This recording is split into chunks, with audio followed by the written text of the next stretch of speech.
Every time we say goodbye, they all see that it's a lie.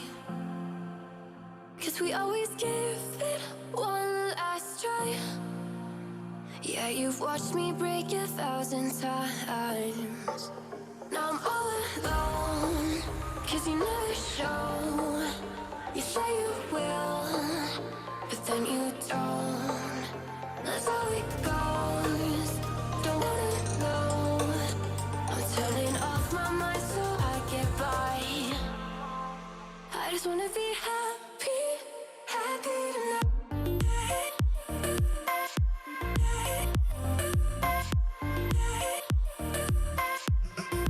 Happier tonight.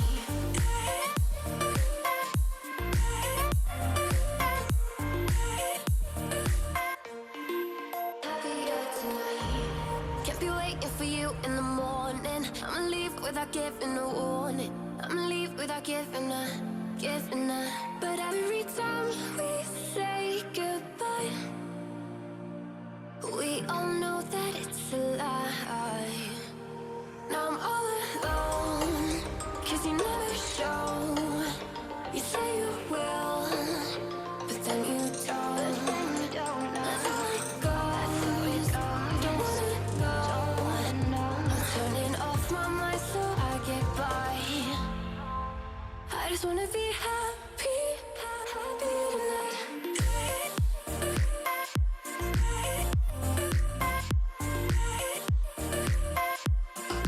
Happier tonight.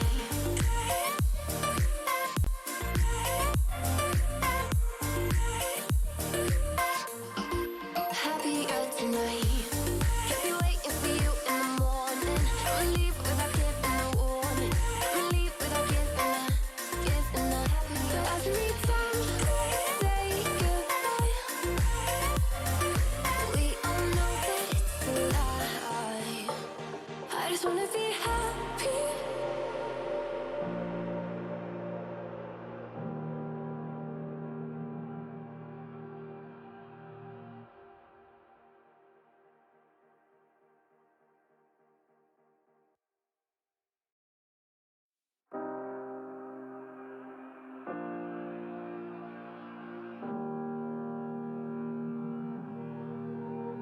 Every time we say goodbye, they all see that it's a lie. 'Cause we always give it one last try. Yeah, you've watched me break 1,000 times. Now I'm all alone, 'cause you never show. You say you will, but then you don't. That's how it goes. Don't wanna know. I'm turning off my mind so I get by. I just wanna be happy, happy tonight.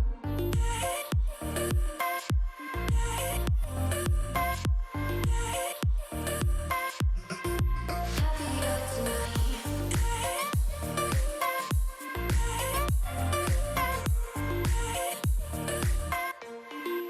Happier tonight. Can't be waiting for you in the morning. I'ma leave without giving a warning. I'ma leave without giving a. But every time we say goodbye, we all know that it's a lie. Now I'm all alone, 'cause you never show. You say you will, but then you don't. That's how it goes. Don't wanna know. I'm turning off my mind so I get by. I just wanna be happy, happy tonight.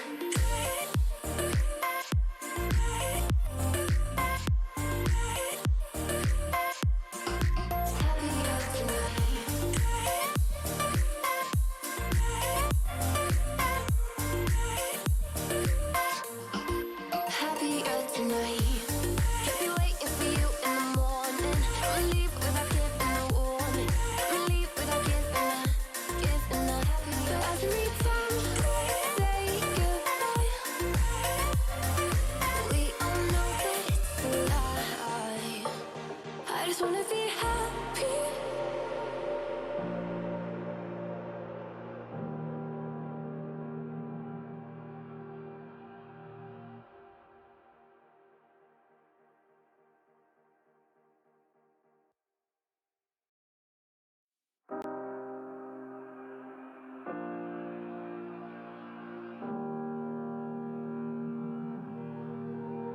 Every time we say goodbye, they all see that it's a lie. 'Cause we always give it one last try. Yeah, you've watched me break 1,000 times. Now I'm all alone, 'cause you never show. You say you will, but then you don't. That's how it goes. Don't wanna know. I'm turning off my mind so I get by. I just wanna be happy, happy tonight.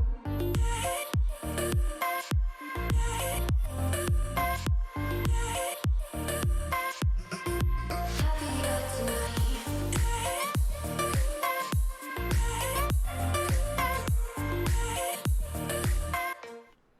Hello, friends. How are y'all doing today?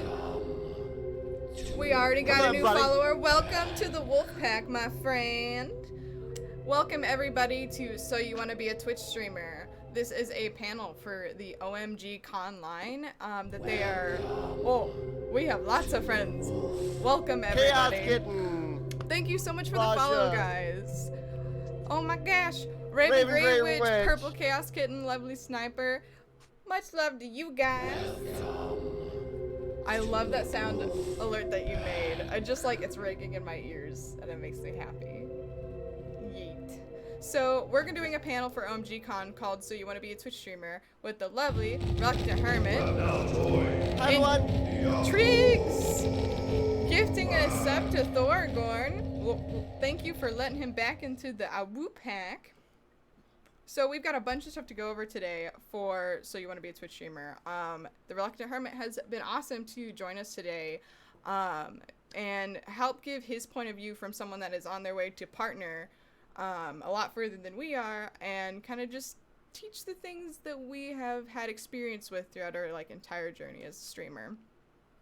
Fighters, I'm as calm as I can be. Thank you so much for the sitting lurk. there? Sorry, Ash. I will do my best. I know I'm watching you on like a 5-second delay. I will got do you. my best not to talk over you. You do you, Booski. You do you. Alright. If you want me to mute in Discord, you can. Whatever you want. Alright, so we're just gonna jump right into it since we have a bunch of friends here. Thank you for everyone that's joined from Hermit's community and from OMGCon. I appreciate all of you. And if you have any questions, feel free to type them in chat. If we have any mods in chat and we miss a question, put it in the Q&A question slides so that we can read those off later on so we don't miss anything. Mm-hmm. All right, so the first slide we go. If I can get to it, there we go. So starting out as a Twitch streamer is different for everybody, but there's a couple different ways that you can go about it. So you want to start off figuring out what your Twitch identity is. Now, I go by Ashura Yuki. That's a name that I've been known as in the cosplay and anime community as long as I can remember. And that's how I came up with that name. Hermit, how'd you come up with your identity? Oh, it's been an interesting process. When I first started out, I was just kind of using the moniker as as a joke for myself, because I'm ambiverted. I really love having social interaction, but then I also need to be quiet, and also I live with my family and I need to be careful with them. Mm-hmm. So it was funny where I used to always go out in the evenings with my fiance and see friends, and being forced to be a hermit was a very strange thing. So I was reluctant to be one. So I was like, oh, the Reluctant Hermit. That's a thing. I wish it was more exciting. Hi, Sharp Huggy Bear. Love you to bits. Welcome to the stream, friend. But it was, getting into doing it was a result of a friend of mine called Food Product taught me everything. I learned how to do OBS and streaming for venues first. And then he was like, you like talking to people. Why don't you start doing live streaming? And discovering yourself as a streamer is just a process of refinement of who you are and what you want to share.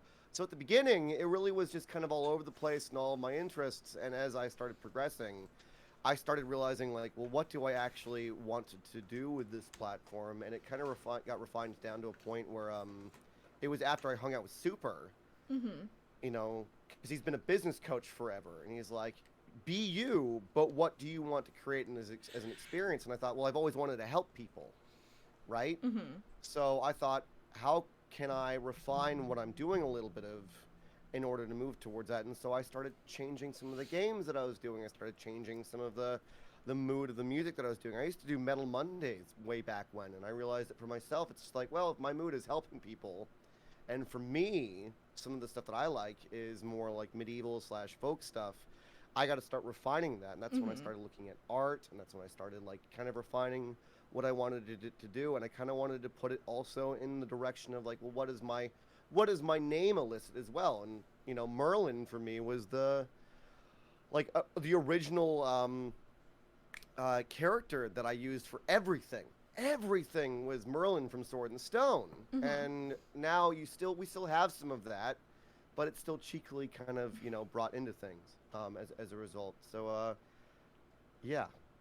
So the naming of things can be it doesn't have to be a stress point, but you can also have it as like the seed, and then you can choose how you grow it. yeah. So how I started streaming, I've been streaming for about 2 years, but professionally, I'm quoting that one, for a year now. I started just playing like Overwatch or streaming randomly because I'm like, oh, maybe this is something I want to do. But it was actually OMGCon last year. I was like, oh, they asked me, do you want to do panels? And I said, well, I've been trying to stream on Twitch a little bit, like maybe I can do some of that. And then that, like, it was a landslide from there. Like, I started then, and I just kept going with it and kept wanting to do more and doing more. So I can really attribute like most of my success to starting during OMGCon last year. So going back to like Twitch identities we have on here, like, do you want to use your real name or do you want to create a Twitch alias? It's okay to do both, but it depends on what you're comfortable with. Like, some people are like ballsy enough. For example, like most of Rooster Teeth, for example, they use their real names on everything because it's already out at that point. So they're like, well, that is my brand. But if you're not comfortable with that, Twitch alias, I think, is like the way to go, coming up with a name. Well, also, there's a benefit to using a Twitch alias. It's not that you're trying to be secretive or rude to anybody, and you're not trying to like be mean. It's a level of anonymity allows you to also integrate with a platform to where you start to learn your own boundaries. And that's always a challenge, because when you first start out doing a thing, unless you spent a lot of time researching stuff, which I didn't. I had a little bit of it spoon-fed to me by a buddy who did Twitch streaming, and he told me, he's like, look, my dude, like, you really should start off with a moniker first and see where that goes. And also because his experience was helping out his friend who's a Twitch partner. Her name is Bloody, and she's been like a Magic the Gathering, and I think I'm trying to remember, Magic the Gathering was like their thing, and they really did have to like start out with a moniker because of some of the things that they're very passionate about. Yeah. Because depending on your content, depending on like the things that you're passionate about, you can become you can talk about very divisive things, which can get you unwanted attention from people who have too much time on their hands. It's definitely true. So Digital Explorer puts in chat right here. I feel like coming up with a name is difficult because you want to express who you are, and it has to be something that nobody else has done. Yeah. Yeah, that's that can be a sitting challenge. there for hours on Twitch or on social media typing in, oh, this name, no. Typing in this name, no. Yeah, and also, I mean, we talked about having to make it easy to understand and read. I can't tell you how many people call me Thermit. You know, and it's something that, like, for a little bit when I was starting out, I kind of regretted it. I was like, oh, maybe I should stop. And now it's like, it's not a thing. You can persist through it. And I think what's funny though is that your experience with integrating in Twitch is that actually, like, when someone mispronounces your name on a stream, it can be a really wonderful opportunity to connect with that person instead of it being awkward. That's you how can actually be nicknames like, are formed. yeah, exactly. And that's why I'm Hermit. That's why whenever someone, like, kind of says mispronounces my name, I say, like, that's a really funny way of saying my name, and I hadn't thought of it that way. Thank you. However, it's this. Yeah. And that's on a day when I'm like, I would say that it's better to try and turn it more into a joke. The thing that I now say usually to people is, Hermit's fine. Thank you so much for trying to say my long name. I'm so sorry I didn't think about it at the beginning. And then that person gets to have an opportunity where they're like, oh, great, this person's not mad, and also now I can just call them Hermit. Yeah. It's definitely Right. coming up with your shtick and coming up with your branding can form out of things like that too. And that's what I think is beautiful. Oh, yeah. Yeah, making sure it's appropriate and matches your branding. That like, what's the thing that I would say that I would warn people is, don't, if you only want to play Dota,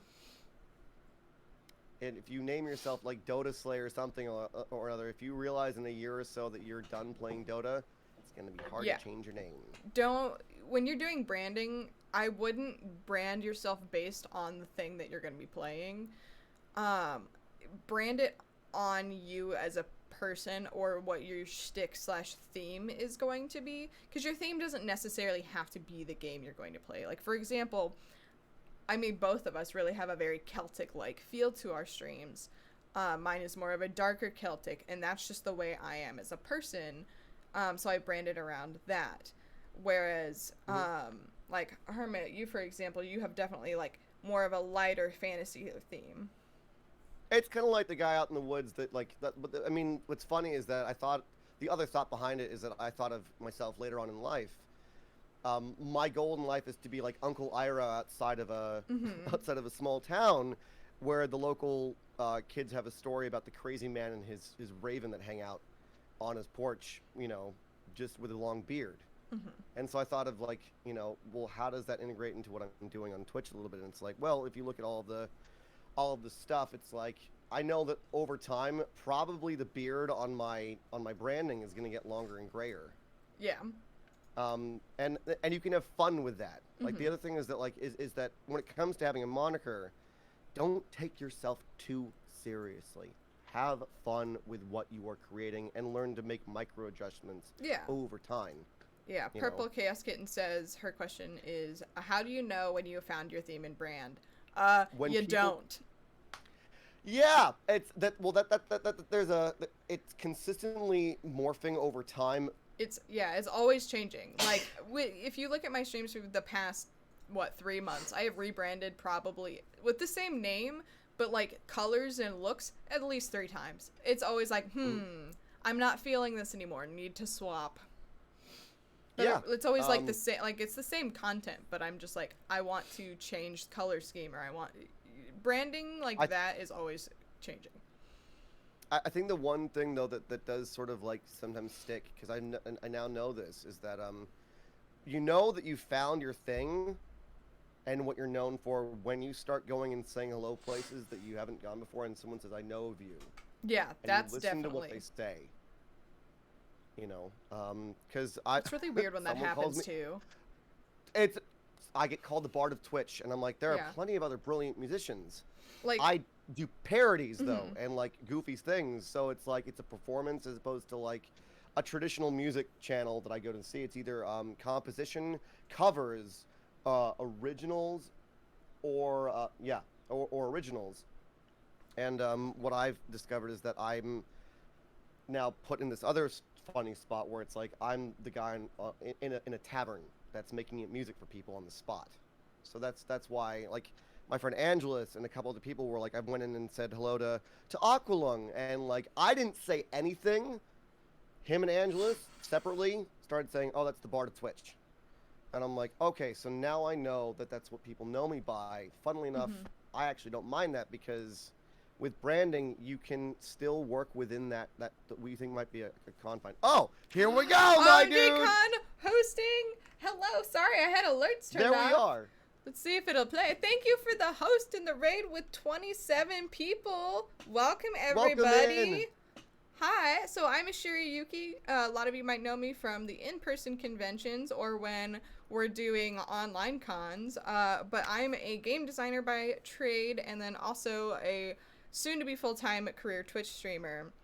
So thank you for raiding out. It is just regular exclamation point SO. There we go. Thank you for the follow. This is the Reluctant Hermit. I guess I get the point up. I'm like over here, but it's up. So this is Hi. Reluctant Hermit. Give your little introduction, woo-joo-joo. Well, I'm the Reluctant Hermit. I make sound alerts for streamers, and I do sound design for people. And I stream Sunday, Tuesday, and Wednesday. And on Mondays, I'm in my Discord reading books to people as an audiobook experience. I am a full-time streamer. I take the 3 days off that I have to write the music for people. I've been a full-time streamer now for pretty much the last 7 months. And I am a variety streamer, but I also play a lot of music on stream. I make up things for people on the spot. And we play a lot of fantasy RPGs and also just kind of do our best to have a good time and make jokes. We're very, my channel is very chat centric, so the game is there, we enjoy that, and at the same time, we definitely create experiences where my community interacts more with the game than what most might do. Mm-hmm. So to catch up those who have just jumped in, we are kind of finishing up with the starting section. We were talking about coming up with your name, what kind of streamer you wanted to be, whether it's variety streamer, game-centric, or genre-specific. And we're still going to talk about a little bit of that as we go on to our next slide. But thank you to all the people who have joined the Wolf Pack. Welcome, everybody. Just so you know, if you have any questions and we don't see them in the chat, use exclamation point Q&A, and that will pull up the Q&A document that you can type your questions into. Oh, thank you, Kilted. Much love to you, my friend. Thank you, my dude. All right, so Triggs posted up here. I recently found out that I apparently share an alias with a popular artist, which unfortunately, has me now considering altering my name after having it for so long. To find myself going back to the drawing board again after 3 years is hard to stomach, but I feel that the research is definitely key when picking a name or branding, as a prime example of now I'm running into. Yeah, so what's funny about that is that depending on and this gets into something later on that we're talking about, Ash, with whether or not you're choosing this as a career or a hobby, both are both are equally valid, right? But as a career, depending on what you're doing, it's actually a thing that a good friend of mine, Raven Armed, right? Yeah. Friend of ours, he actually made an LLC with his name because once you start getting a certain level of notoriety, people might start looking you up, and if you have something that shares with a different name and that people don't know that it's not associated with you, people will make false equivocations. For example, the captain actually reached out to me and said, "Hey, you need to check Instagram." And I was like, "Well, what's going on?" And I went and found an account that was not the kind of content that I wanted associated with my name. And we actually had to reach out and be like, "Hey, my dude." And the only reason that we felt comfortable doing was because they made 3 posts, but the posts that were there, I was like, yeah, I can't have that associated with me. Yeah. Which is a challenge. Even by accident. Even by accident, because at a certain point with social media, I've had people reach out to me like, "This Instagram doesn't remind me of you at all." I'm like, "That's because it's not me." That's not me, bro. So sometimes doing a little bit of research goes a long way, and then depending on how serious you are about it, depending on your own tolerances, you might want to think about actually, doing a $100 LLC where it is now copywritten to your name. Yeah. That's for longevity. what I did, actually. Before streaming, because my name, as many people know, my Etsy shop, is a legal LLC. It's Ashiri Yuki Productions. I just shorten it when it comes to streaming because that's a long name.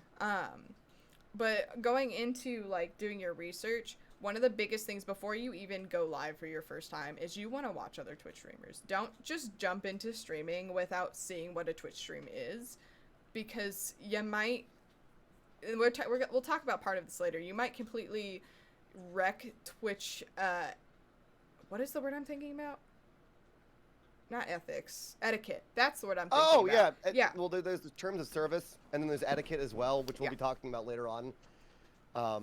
Yeah, it's important to do to be part of the platform as a viewer first, and to see how How it works. a lot of how it works, or what different streamers have for Mhm. their own personal etiquette as well, and also watching what some of them do to integrate into their experience, because I think we can all laugh about this. Being a Twitch streamer is rife with technical difficulties, If you and don't it have a can really if you don't have a technical difficulty in a stream, it's not a stream. yeah. Yeah. Yeah, exactly. There's always something going on. It's kind of a blessing when you don't have a technical difficulty. And the other thing that's challenging to learn is how do you gracefully move through that as well. Watch Twitch streamers of all levels going through that. It's important to do just so that you can watch them manage those things. Some people actually have taken it to the degree where they even have their own scenes where they've created like some sort of funny shtick to be like, look, it's technical difficulties, I'm sorting it out. Here's something That's to what I do. entertain you while that's happening. Yeah, I make like, fun of myself. It's important to do. Yeah. Because I'm like, I'm a dingus. I know I should have set this up right. Did I check it? No. That's another thing when you're starting. Give yourself time Pre-checks. to get set up. Yeah. It's important. Well, depending again on your how serious you are about it. If you want things to go as smoothly as possible, I give myself an hour before I even go live to sit down. I turn everything on. I double check things, and then I also think about what I'm going to be doing that day a little bit, because a little bit of planning of the content that you're going goes a long way. And I think you can definitely say with certain YouTube videos where they talk about like planning content just a little bit. You don't have to plan out the whole thing. Can really just help sort of set you on a path that makes you feel a bit more centered. Yes. So what I do when it comes to planning content is, like, today's stream, let's do this example. I set this up all last night. I had my tweet typed out last night. That is an auto tweet. I had all my stuff, made sure it was working. But then again, today when I first woke up, made sure it was working. And then we came in 30 minutes beforehand in here or something. And then I double checked it and did sound checks. So it's all about checking it over and over again. And that actually, I think, what takes us into our next panel, which is your first stream. This will be the most nerve-wracking moment of your life. Exactly. So the before you even really get to your first stream, this is the age-old argument of OBS Studios versus Streamlabs versus Stream Elements. I'm gonna say I'm pretty sure we have the same preference, but I will say I think that it is a roadmap instead of a fight between them. I think it's great to start out with Streamlabs because it's a great way to get started. It's very, you plug it, you play it, you're done. But it has a lot of downsides to it if you're getting into heftier games.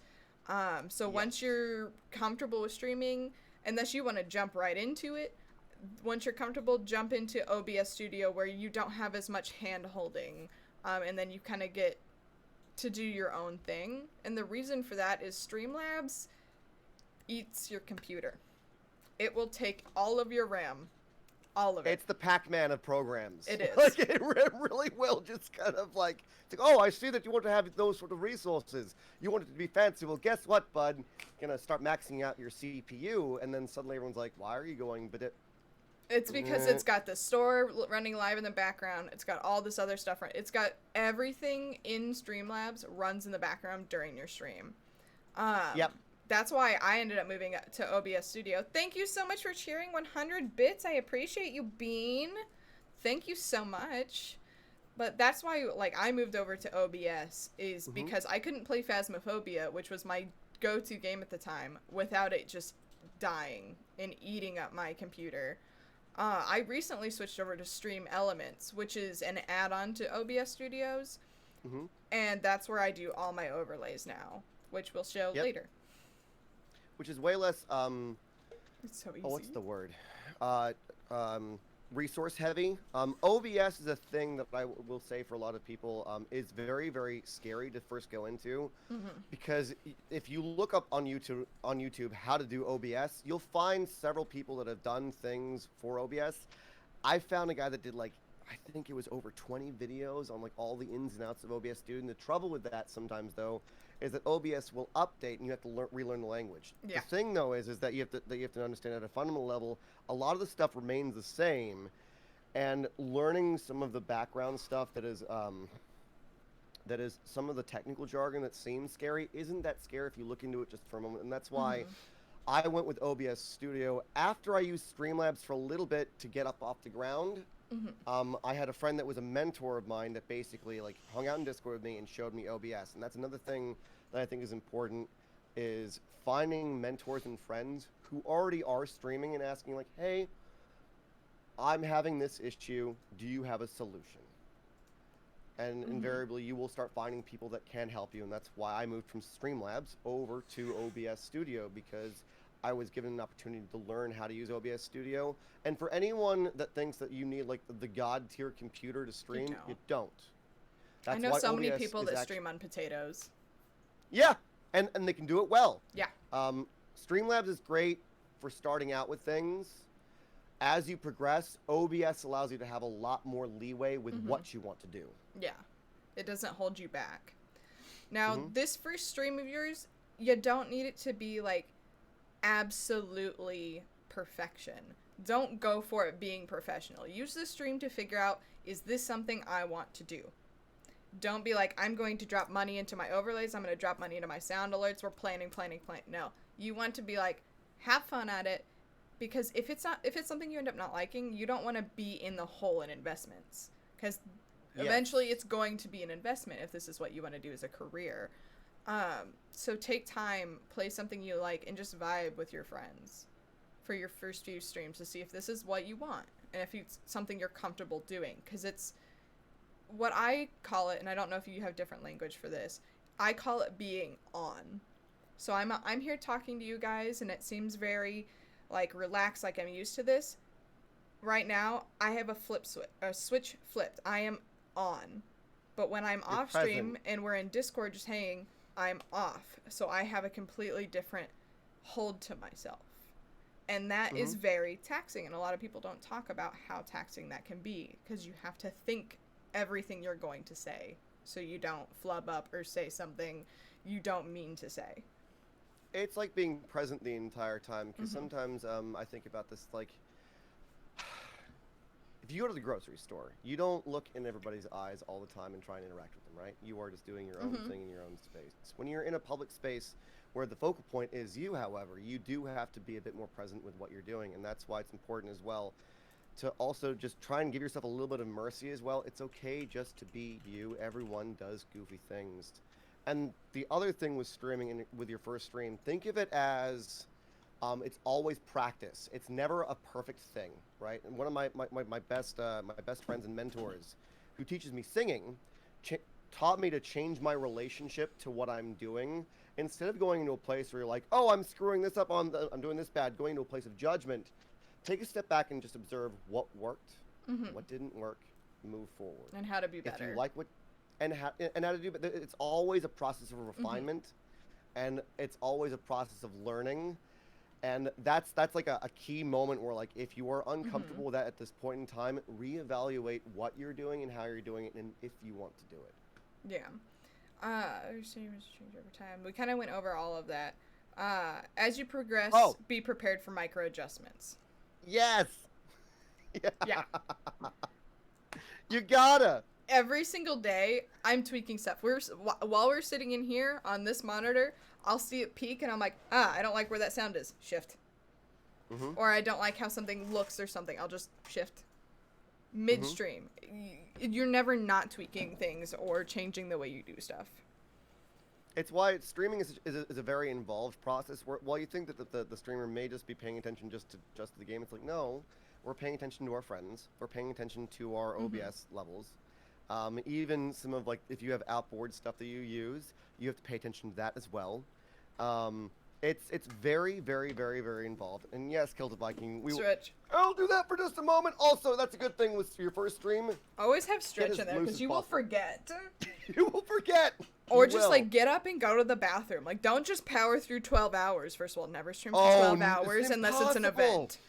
I've done it on accident a couple times. Like, when I'm really into something. But, like, get up and take 5 minutes and go to the bathroom. To get up and move. Because it's very healthy. Something funny in with it, too. Yeah. It can be really, really helpful to, like, I mean, the the Tell My Wife video. Yeah, I actually love integrated that. into the Be Right Back screen. It's just a little bit of a funny thing, and then you have music in the background, and it's great. It's great fun. I think that the thing with micro adjustments though is that a lot of people think that you get pigeonholed into doing one thing, and all of the streaming advice that I've taken from people that I first started talking to was, you need to be comfortable with the fact that if you're uncomfortable, it's important for you to adjust, because I don't think anyone here enjoys watching somebody be uncomfortable. You know, and I even recently had that my own experience where I did a Spoopy Sunday stream, and the game that I was playing, oh no, It was weird. I wish that I'd remembered that and like, you know what, my friends, I could just jump over to something else, and I forgot to, and that was another learning moment where instead of getting down on myself, I was like, you know what, cool, it's another learning opportunity, micro adjustment. If you're playing something new and you don't like it, do something else. Yeah. Do something else. One of the big things that I didn't do, I have some from my early streams, but not from my first stream. You want to keep your first stream. Remember to take clips, take pictures, record the thing.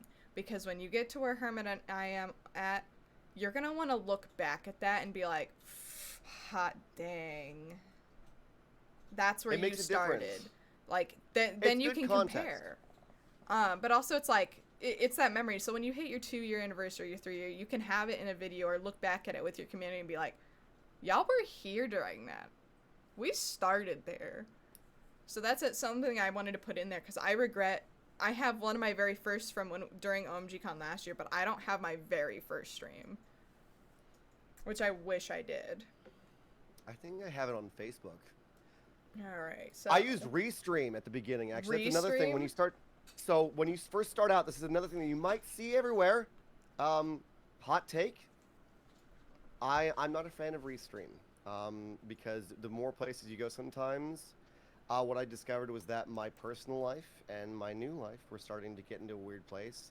And I had friends that I didn't really hadn't known for a long time come in and start causing some weirdness. And so I was like, no, I'm going to keep these a little bit separate.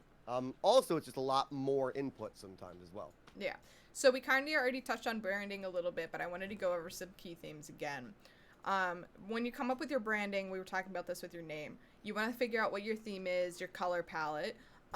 Totally reach out to people when you know that you're serious about streaming and not just like, oh, this is a hobby thing and I don't want to have an overlay or a huge following.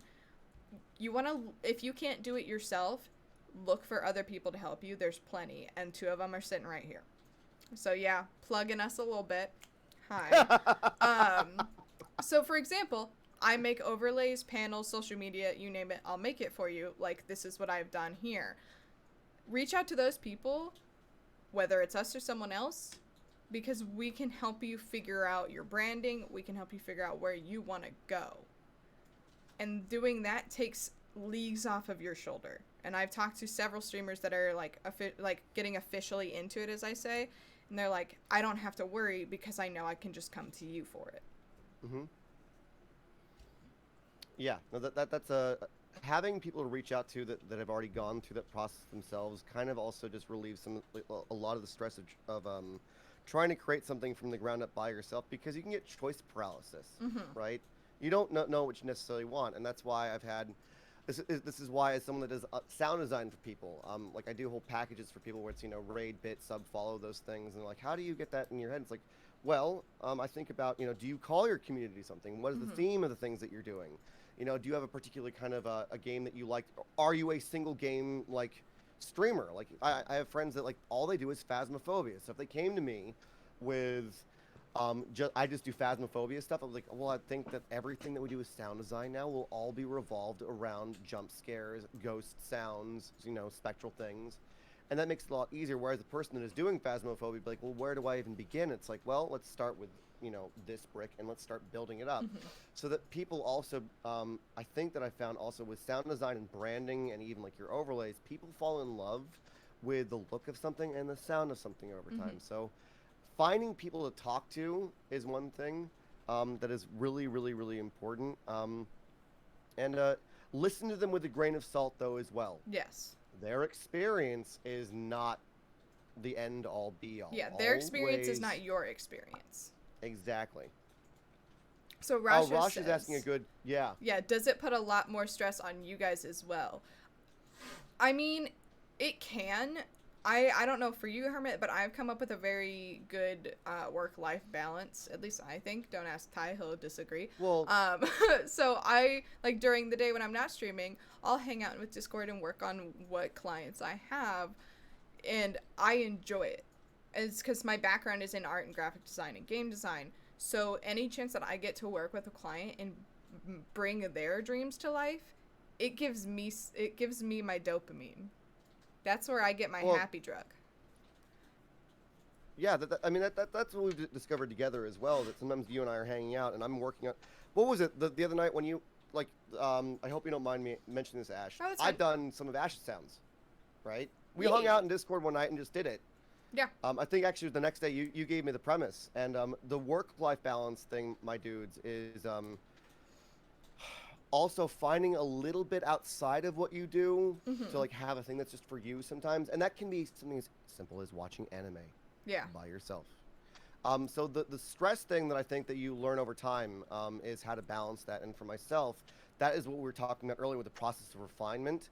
I used to stream 6 days a week. I discovered for myself with sound design and the amount of quote-unquote spell slots slash spoons that I had, that I needed to refine it down. That's why I only do 3 days, but I also do longer stints. Yeah. So I do sometimes 5 to 6 hours, or between 4 to 6 hours, because I still want to create content that everyone from different time zones can interact with. Yeah. And then I also discovered that something else that I really love to do is that on Mondays I will read to people, so that I have technically 4 days on where I'm on and with my friends and family and community, and then I have 3 days off, and that allows me to write the music that I want for other people in an environment where I can take care of other things during the day, and then I can show up joyfully at my station Yeah. and start really plugging away at the things that I'm doing. It takes a little bit longer sometimes, but just another thing, my friends, when someone says, "Oh, full-time streamer means that you must be going 5 days a week," No. it's different for different for everybody. It's different for everybody. Full-time streamer doesn't mean you're live full-time, because there is an obscene, and we'll go over this too, as you can already tell, there's an obscene amount of background that goes into it. Because when you're a streamer, unless you hire people, you're at least 30 different job positions in one. Yep, you wear a lot of hats. You wear a lot of hats. So this is when I was talking about doing overlays. I threw an example in here of what I just finished for a client, Llama Bear.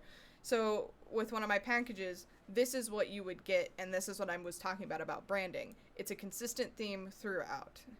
So I just want to throw that in there. Creating a schedule. I'm so glad I put this in there because I was actually going to talk about that next.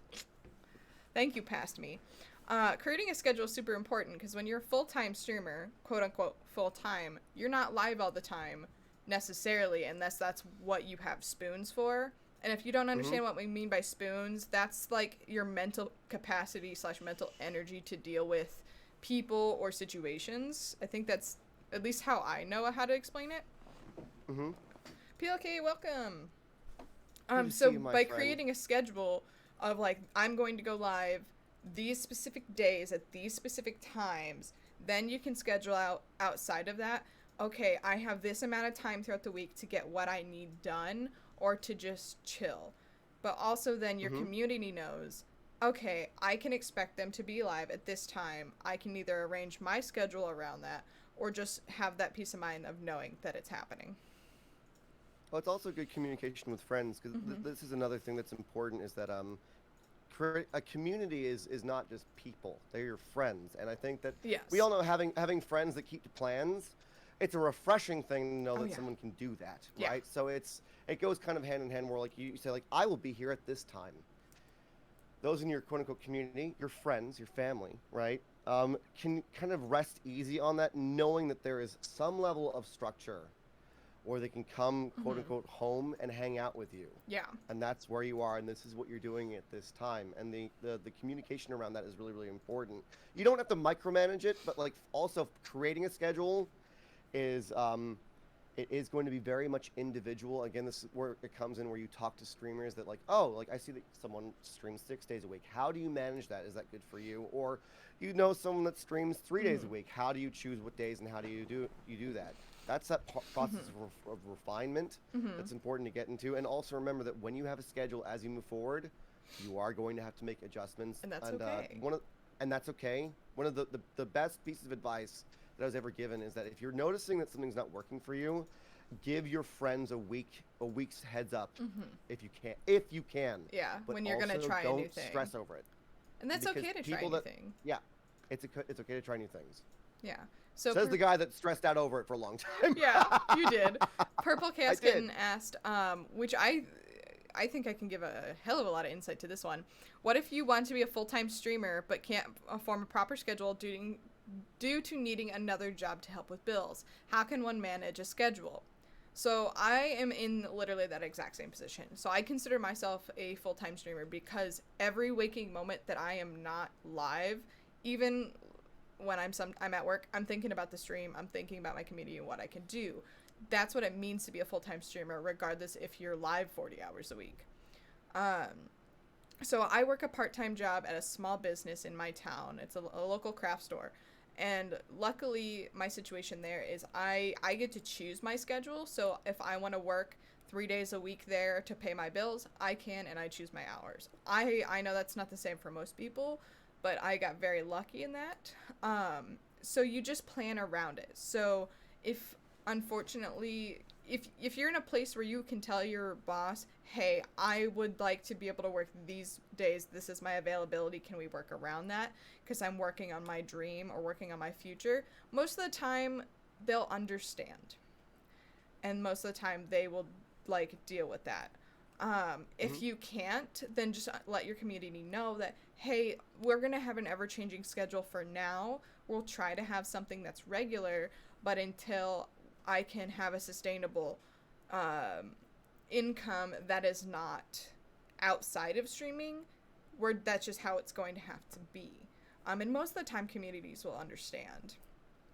Yeah, that's that communication thing. Is that if that is the case, my friends, just take solace in the fact that we are all human.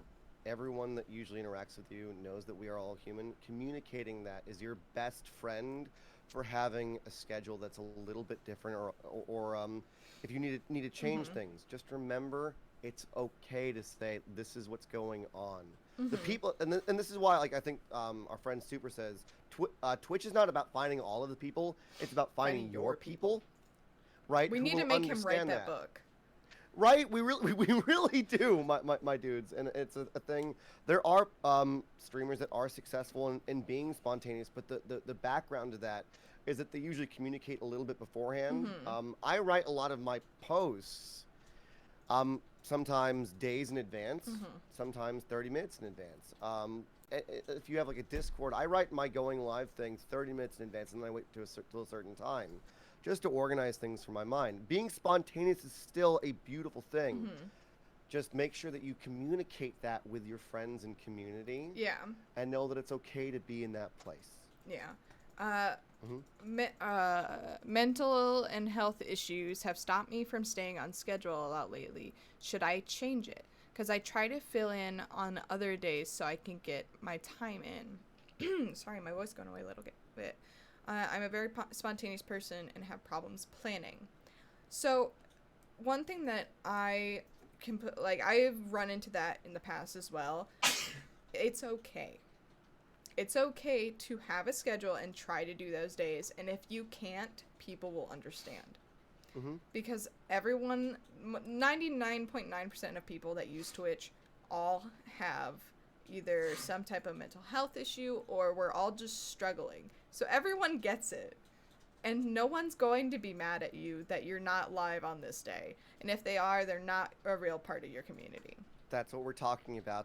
It's finding your people who understand. Yeah. And again, I think for a lot of us that have, because I found most Twitch streamers also really care about people.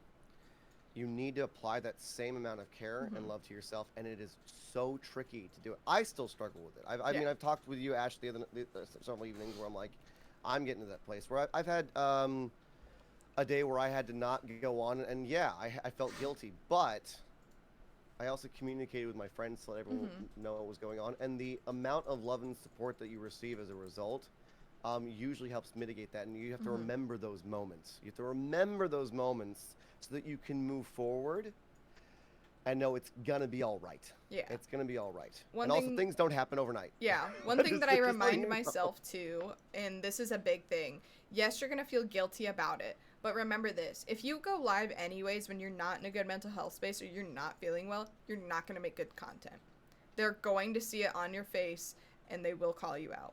They'll be like, you're not okay, what's wrong? And it's better to just take a breather and come back on a day that you're feeling good, because your content will be immensely better and you'll have more fun with your community. In turn, they will have more fun with you. If you think about it, investing in time to take care of yourself actually is a good investment in what you're doing. Yes. So when it comes to making a schedule, the last notes on this, test what days work for you. Because So important. yeah, other people's schedules might not work for you. Don't schedule to go live 1 hour after you get off your part-time job. Don't be me. I don't do that anymore. I'm just saying that now. Figure out, what are your high energy days? What days are you just like, heck yeah, stonk yes. Go live on those days. When you feel in it, go live. If there's days that you just are like slumped, don't do it. When is your community most active? Talk to your community. What days do they work? Maybe make a poll. What days are they available? And see if that lines up with your days. If it does, you got a day. Make sure to balance your IRL responsibilities with your stream schedule, like your job, getting housework done, cleaning. Those are important, because if you don't do that, your headspace when you stream is going to be wonky. Oh yeah, there are some things that I would say that if I don't take care of my space outside of stuff and I show up to stream, I'm thinking about that and I'm not Yeah. present. I'm already distractible as it is. Yeah. You don't want extra things. Also, with certain days, there might be, and this has evolved over time because of like the things that is going on. Any sort of advice where you say like, oh, these are the days that you need to go live. It's like, well, not necessarily. Yeah. There are so many people watching Twitch at any given point that sometimes you actually find a niche thing. Yeah. I find that most of my friends are Central or East Coast, and I'm their late night streamer. Yeah. You know, because I'm on the West Coast, so I go live at 6. And what I discovered for myself with finding days for myself was that I do Sunday, Tuesday, and Wednesday. Most people are like, that's kind of odd. You know, most people would spread it out. It's like, well, no, I actually need several days off in order to get to some of the things that I like to do for other people. And then I also am not always just off. I mean, today's Friday, and Ash, you asked me to do it. I create opportunities as well to hang out with my friends, to create things together. And that's also another important thing, is like, what are you doing also to create good experiences with your friends as well? Because one of the joyful things about Twitch is you get to meet other content Yeah. creators. You get to make buddies and besties from another forest nestie. Exactly. What, like, for example, when it comes to scheduling too, like, for most people know, I go live usually before Herman does, like, well in advance, and then I'll usually end while he's streaming. Sometimes I'll write out to him, sometimes I don't. But Herman is my late night streamer. I will either go to bed watching you, or we'll jump in your Discord after you're done. Like, that's how I end my evening, and it's important to do that, because then, for me, it's how I, like, because when you end a stream, you're usually like up here, and you need to come down and be like, okay, less stress, we're good. And you want to do that because that's how, like, you're coming down from a climax in a way. You want to relax. And Decompression is important. Yeah. And that will actually, Rasha, will help burnout, is decompressing from it. Burnout, burnout is a tricky one, because that can be either in a week or sometimes several months. And that's, I think that we have something later on that we talk about, but I'm happy to talk about that now if you want to, Ash, because we've both been doing this for a while, and it's something that you will face in different facets. So burnout happens not just, you know, like over a couple months. Sometimes it can be a day. Yeah. You know, and burnout is a moment where you realize that you have to reevaluate everything else around what you're doing. And that's where micro adjustments come in. That's either like you need to change your schedule for yourself, and that comes down to creating a system of good communication with your community, good communication with yourself. Or even just walking away for a bit. I mean, I've seen some Twitch partners that are still very, very, very successful, where they will take 3 months off. Mm-hmm. You know, and then they communicate it well in advance, though. Usually, if they start, there are warning signs. If Yeah, what's his if name you that start just feeling, came back? He's Ty's favorite streamer, but he took like a whole entire year off. Summit. He took like an entire year off of Twitch, came back, made like $10,000 in a night. Once you get to that point, I mean, any point now, like, take the time, because people will always be there. It does not matter how many years you take off or how many months. The people that care will be there. if you don't mind me mentioning, Ash, there are some for myself that I've noticed. Mm-hmm. Some warning signs. If you're waking up feeling anxious about going on and doing something that evening, reflect on what's really on that a little bit. See if is it something that's going on in your life outside of Twitch. Is it something that you experienced the other night? If you are experiencing physical symptoms before you're doing a thing, there's pre-stream jitters all the time. That butterflies never go away, my dudes. I swear they never go away. But those are warning signs where, like, if you have moments like that, reflect on them a little bit. Yeah. Alright. Reaching affiliate. This will be the hardest thing Yay. you've ever done in your life. So, reaching affiliate is not what it sounds like. At all. It looks straightforward. It is not at all, because their math makes no sense. So, when you look at your affiliate counter, it says you need to reach 50 followers. It's pretty easy to do. You ask your friends to follow you, you go live a couple times. 8 hours a week, no, or stream for 8 hours, not too hard. 7 different days, pretty easy. Average 3 followers, you'd think it's easy. You're wrong.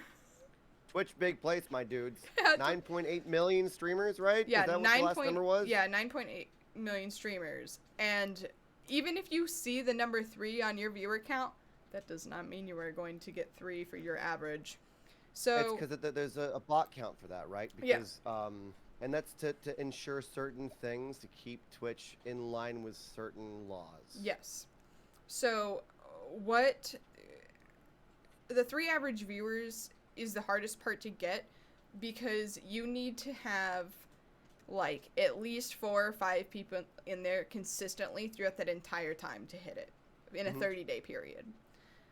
When I first started, the biggest advice that I got was, if you are streaming, try to get those people. In a minute you're dropped down to 2 viewers for a specific amount of time, end your stream.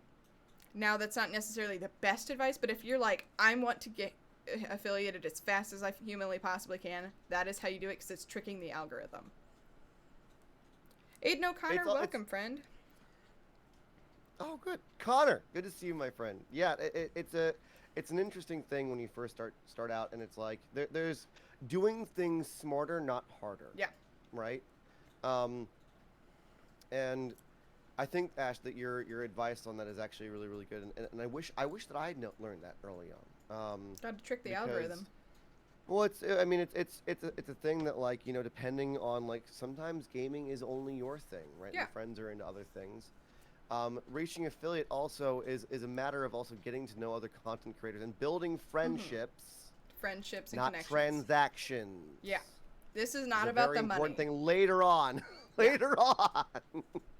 that we'll talk about, that allows it to be a bit more of a joyful and easy experience as well. Because reaching affiliate is like the main hurdle for a long time, and you want to do it intelligently as opposed to, like, grinding it out and making it a stress point. Yeah. Right? It's Yeah. important to enjoy your journey on the way there, and to do it intelligently. Find out what other streamers have done in order to make that journey easier. And that doesn't necessarily just mean the logic part. It also means, who did you interact with? Yeah. What communities are you part of? How are you integrating with that community? what Network, are you learning network, from that community? network. Yeah. And network is not a dirty word. Because network for some It means, like, sounds oh, you're only scary. trying to... It sounds scary. It means, like, oh, you're just taking something from someone else. No, networking can be building genuine friendships. And Yeah. that's real, quote-unquote, networking. The best Networking has networking got... is accidentally gaining a best friend. Exactly. Yeah. My biggest advice when it comes to reaching affiliate, besides like dropping below 2 or below 3, is, I know you're having fun streaming. Do not stream for 6 to 12 hours. Reaching What's also affiliate, exhausting? it's you like, I mean, when Yeah. you're first starting, you're like, hell yeah, let's stream, let's go. No, 2 to 4, don't pass it, because people they will look at you and be like, you're not affiliated. Why are you at 6 hours? It's a thing. It is a thing. It's from it's also, people aren't being judgmental. It's from a learned culture of like, you're doing something that's different. Yes. You know, and that's why. I think the other thing is that after 2 to 3 hours, right? Mhm. You also have the opportunity. This is another thing. Always raid out. Always. Mhm. Raid Never end your stream without can. raiding. Yeah, it's a thing that's important, because what you can do is you can show anyone that's new where you like to go and hang out, and then you can start building friendships that way. Yeah. Occasionally there will be mishaps. Another thing that I want to say: if you are raiding out, open the tab, watch them for a moment, make sure that they're not ending themselves. Yes. Sometimes you can. 'Cause that'll be awkward. It's not always a bad thing to raid train. That can be fun, you know, depending on the friendship that you have with them. But also, if you have one tab up that has what you think is what's live and you don't check, sometimes your following list is not updated and you'll raid into a dead channel. Yep. And that's always fun. Yeah. Wow, I just brain farted for a second there. With raiding out, in Rage in general, do not, when you're new and a baby streamer, do not expect people to raid you. Raiding is not an expectation. Yes, expect to raid out at every stream, but do not get mad at people that you just meet or the communities that you join. Why aren't you raiding out to me? Why aren't you in my stream? You don't want that. People will raid out to you when they value their connection to you and when you make that friendship. That will come And with they might time. have a lot of friends. Yeah. You also have to remember, everyone has a lot of friends. And again, that comes down to like the building relationships in general. Creating unrealistic expectations makes your experience poor. Yes. And it also creates a rift in anyone wanting to show up. It's like, oh, this person expects me to. That feels icky. Yeah. Right? That's kind of like saying, like, if someone gets off of work and they go to a different restaurant than you normally go to, and you're like, why didn't you do that if you just met them? Yeah, and you're just like, That's remember to respect other people's personal preferences, and remember, it's never personal. Yeah. The main thing that you should be focusing on is what you are creating, not expecting other people to create things for you through something else. Yeah. Focus on what you're doing, do it joyfully, and then share the love elsewhere. And this brings us into building a community. So both of us have pretty stock and great communities.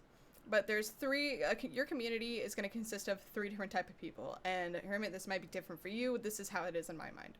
Those who watch you, those who follow you, and then those who subscribe to you. And those 3 people can be either all the same people or completely different people. I have people that watch me that don't follow me, and they are still regulars. I have people who follow me but don't sub to me, and that's fine.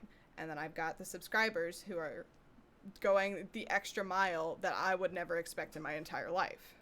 Never expect the people to subscribe to you. It is enough that they're there.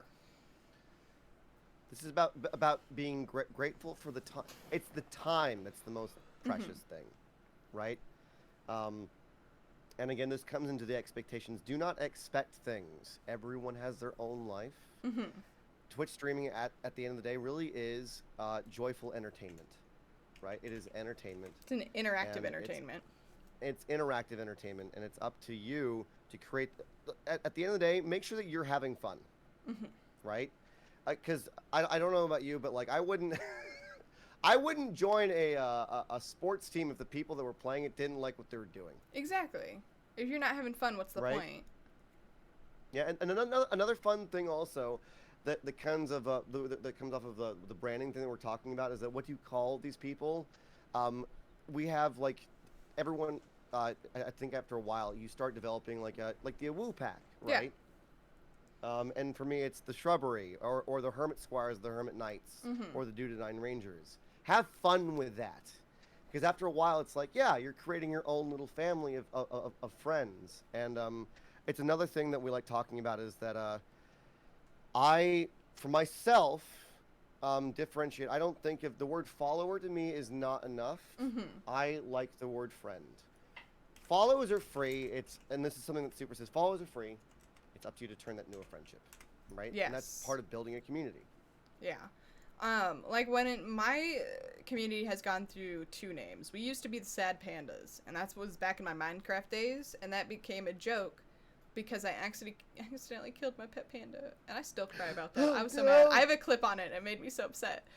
So we were the Sad Pandas for a while, and then I rebranded because I'm obsessed with wolves. Like, I'm obsessed. Hermit, you have seen my life-size wolf plushie. And so we created the Wolf Pack. And I've always wanted a pack of wolves, and that's like my whole thing. And then my subscribers then made a joke. It always happens from a joke. Made a joke in the Discord. When I'd be like, "Oh, wolf pups, I love you," and they're like, "We're the Awoo Pack," and then so the subscribers are the Awoo Pack. It's their thing. It makes me roll my eyes in pure happiness. But they let your community come up with their jokes. They will name themselves. Exactly. No, and that's kind of the joy of having friends creating an experience with you, is that it becomes something that you do together.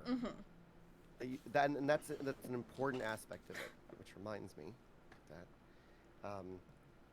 And I think at the end, Ash, mods, after a while, are a must. Ah, yes. After a while, it's a must. Mods are necessary once you hit a certain... Well, once you've gotten to the point that you're getting the, "Hey, do you want to be famous?" Oh, gosh! Oh, no! Oh, yeah. Thank you for the reset, buddy. I don't know why it didn't play the sound, unless it's not playing the sound in my ear. No, it played it. My ear's just being weird. Yeah. I have my headset set to like really weird stuff so that I can hear you talking. So it plays on the stream, and then I can't hear it for some reason. But we're good. Loves to you, Booski. But yeah, mods, once you get the, "Hey, do you want to be famous?" like 3 times in a row, that's and you can't get to it, that's when you know you need a mod. Well, I mean, after a while, also, if you're not quick enough, sometimes other things will follow, which we'll talk about later on. Yeah, Which other things will happen. You gotta make sure. Yeah. Sometimes you gotta keep yourself safe, my dudes. And eventually, you're gonna get to the point when you start streaming that you can no longer be a one-man band, and sometimes to savor your spoons, you need to walk away, and basically, when you're a streamer, you're a manager at a restaurant. You're a manager at a Wendy's for the meme. You gotta delegate. Yeah, you gotta delegate the things to your subordinates to be like, "Hey, I need to go just be. Can you take care of the thank yous? Can you take care of whatever this is? Plan these things. Get this information for me." Is eventually you're not gonna be able to do all the things. And be grateful for those people that are willing to do that. That is your mod team. That's a big thing. Is ridiculously goes above and beyond. Monster's good. Okay. Twitch etiquette. This is literally the entire thing. Fun stuff. Yeah, the fun stuff. Thank you for the follow, Trigger Happy. Welcome to the Wolfpack, my friend. So this is literally the entire reason we wanted to do this panel. Is this slide.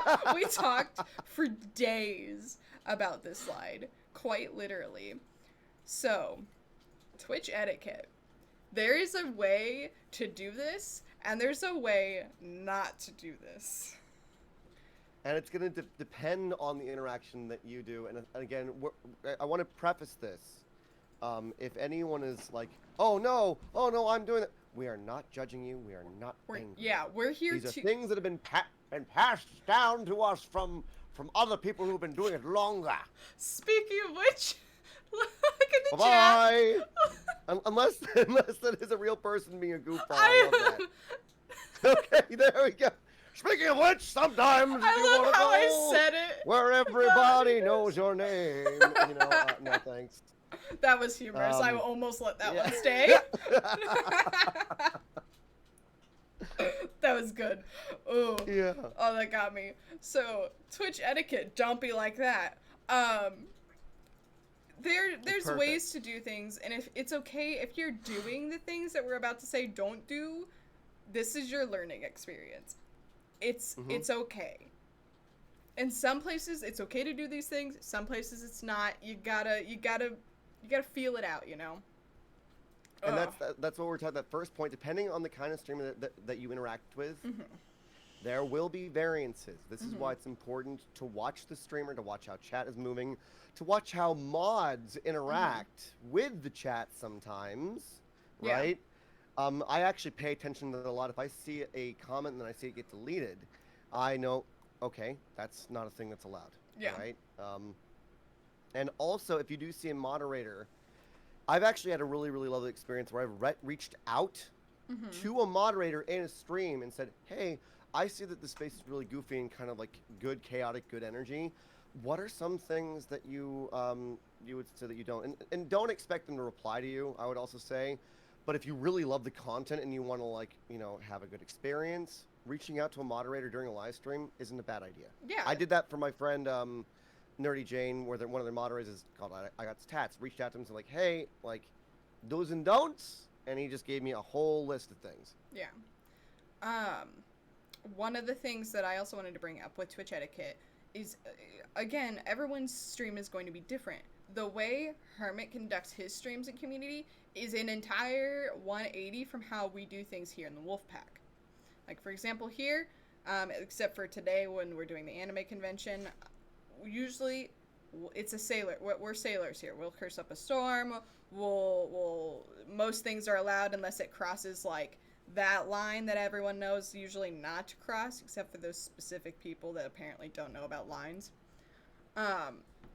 Like, it's pretty open here. We'll talk about things as long as it doesn't break TOS.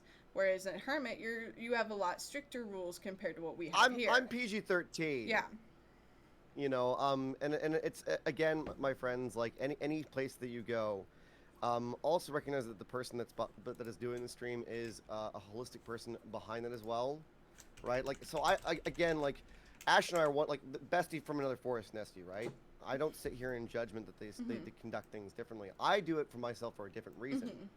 You know, language to me is a beautiful thing. The only reason that I have things around language on my stream is that I used to be a bit of a sailor that you would have been like, that guy's a bit intense for that boat.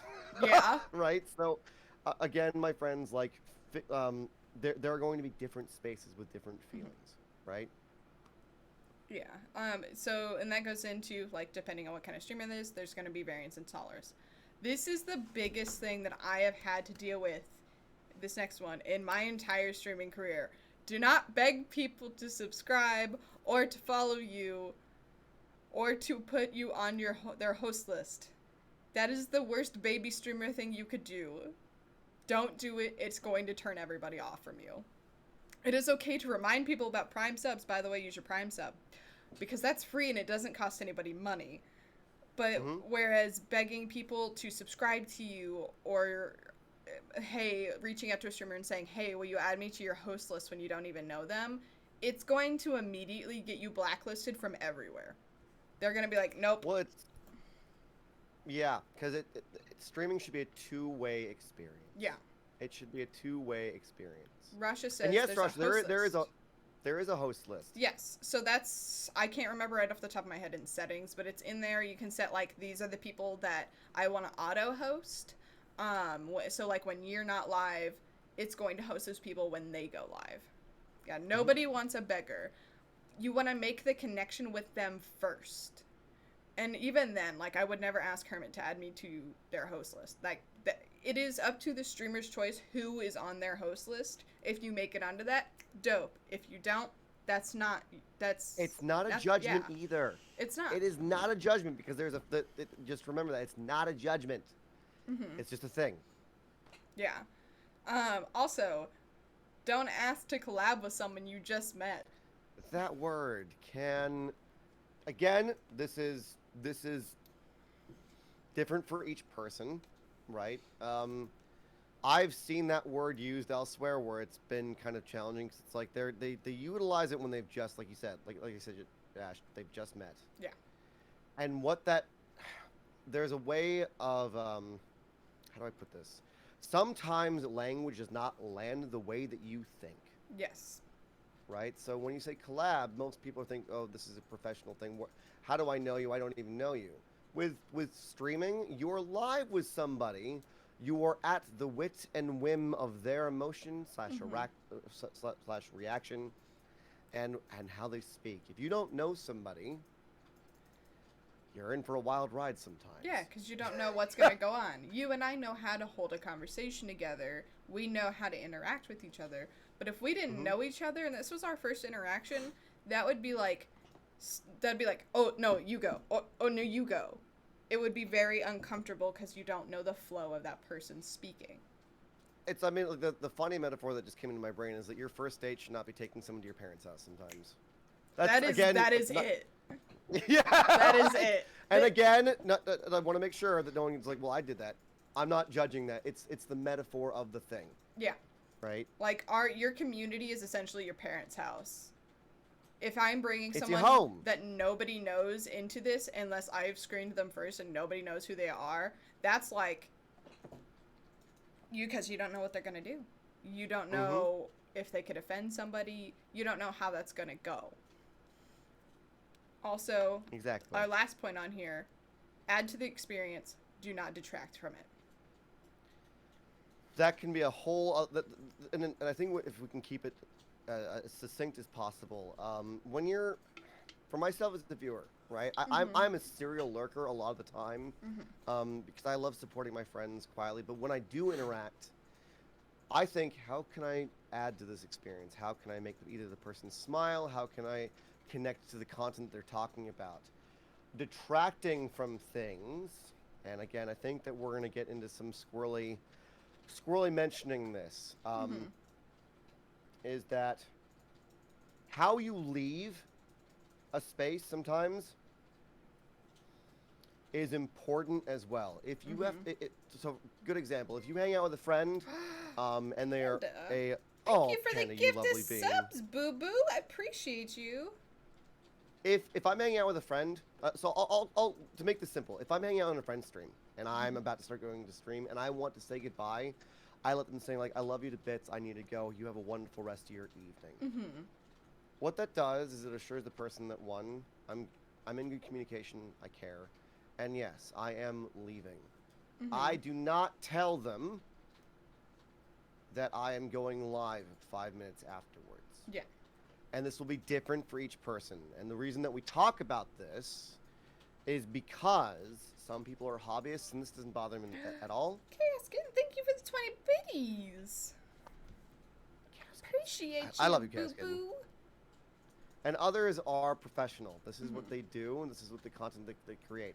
It's kind of like if you walked into an anime panel and you got up in the middle of it while someone was speaking about the things they're doing and the things that they're moving forward and said, "That's great, love your panel. I'm gonna go start my own." Yeah, that would be a whole thing. Yeah, don't do that. Yeah, that would. Oh God, I've had that happen before, and it's so. To give this a real world example, since we're talking about the anime conventions, a panel like this in the real world is I'm sitting on a stage with usually a bunch of people in cosplay, and I'm not me, I am whatever that character is, and I'm talking in my British accent, whatever, and someone comes up in their weird costume from another show and goes, "Oh yeah, we got this Attack on Titan panel, we gotta go do that," and I'm like, I can't, you wouldn't do that, so why would you do it online? And that leads us into this part of our streamer etiquette of streamers are not your therapist. No. It's a bold statement. It is my bold dude. for a reason. Yeah, so there's a thing, my friends, unless somebody is, and this is a Twitch etiquette thing, unless someone is a professional, there are certain things that I would say are more challenging to talk about. That does not mean that you cannot talk about those things. That comes down to the rapport that you have with said streamer, right? And there's also a time and a place for certain things. Just remember that when you meet someone that is kind and caring, that doesn't mean that they don't care about you when you bring something up.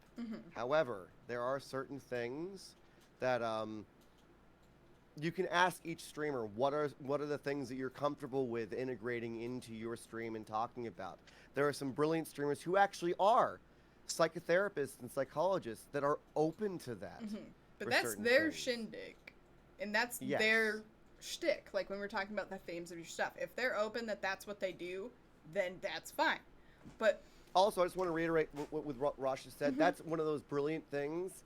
You have a friend that knows that you're doing a thing. Yeah. It's totally cool. or like when, for example, when you're on stream and you ask me what are you doing, I don't ever use the word stream. I will call it shenanigans. Like, I'm doing my own thing my right now, my art dude. shenanigans or prepping my art shenanigans, because then other people don't necessarily know that it's a stream, but usually the person knows, like, oh, that's what you're going to go do, but you're not advertising yourself. It's okay to talk about it, but using specific vocabulary of, like, I'm going to go stream looks worse than I'm going to work on my shenanigans, because then that could be anything. Well, also, just to make it a real world experience, I have witnessed people get banned in certain chats immediately, without any leeway. Yeah. Again, that comes down to the certain tolerances for certain spaces. Get to know the things that you need to do, but also, like, the reason that we put this in here, my friends, it's not a dig at not wanting to be compassionate and be present with people. It's that there are certain topics sometimes, my friends, that we are not equipped for, and you also have to think, how is that going to also affect that person as well? Yeah. Because some of the most compassionate people also feel the deepest. And so we're also if- dealing with our own shenanigans. Exactly. We have our own problems. We're not legally equipped to deal with your shenanigans. Like, if you're having stuff going on in your life and you want to talk to us about it and we have that relationship with you, that's completely fine. Like, for example, I could be in a voice chat with Hermit or a video chat. I don't have to say a thing. He looks at me and goes, "What's wrong?"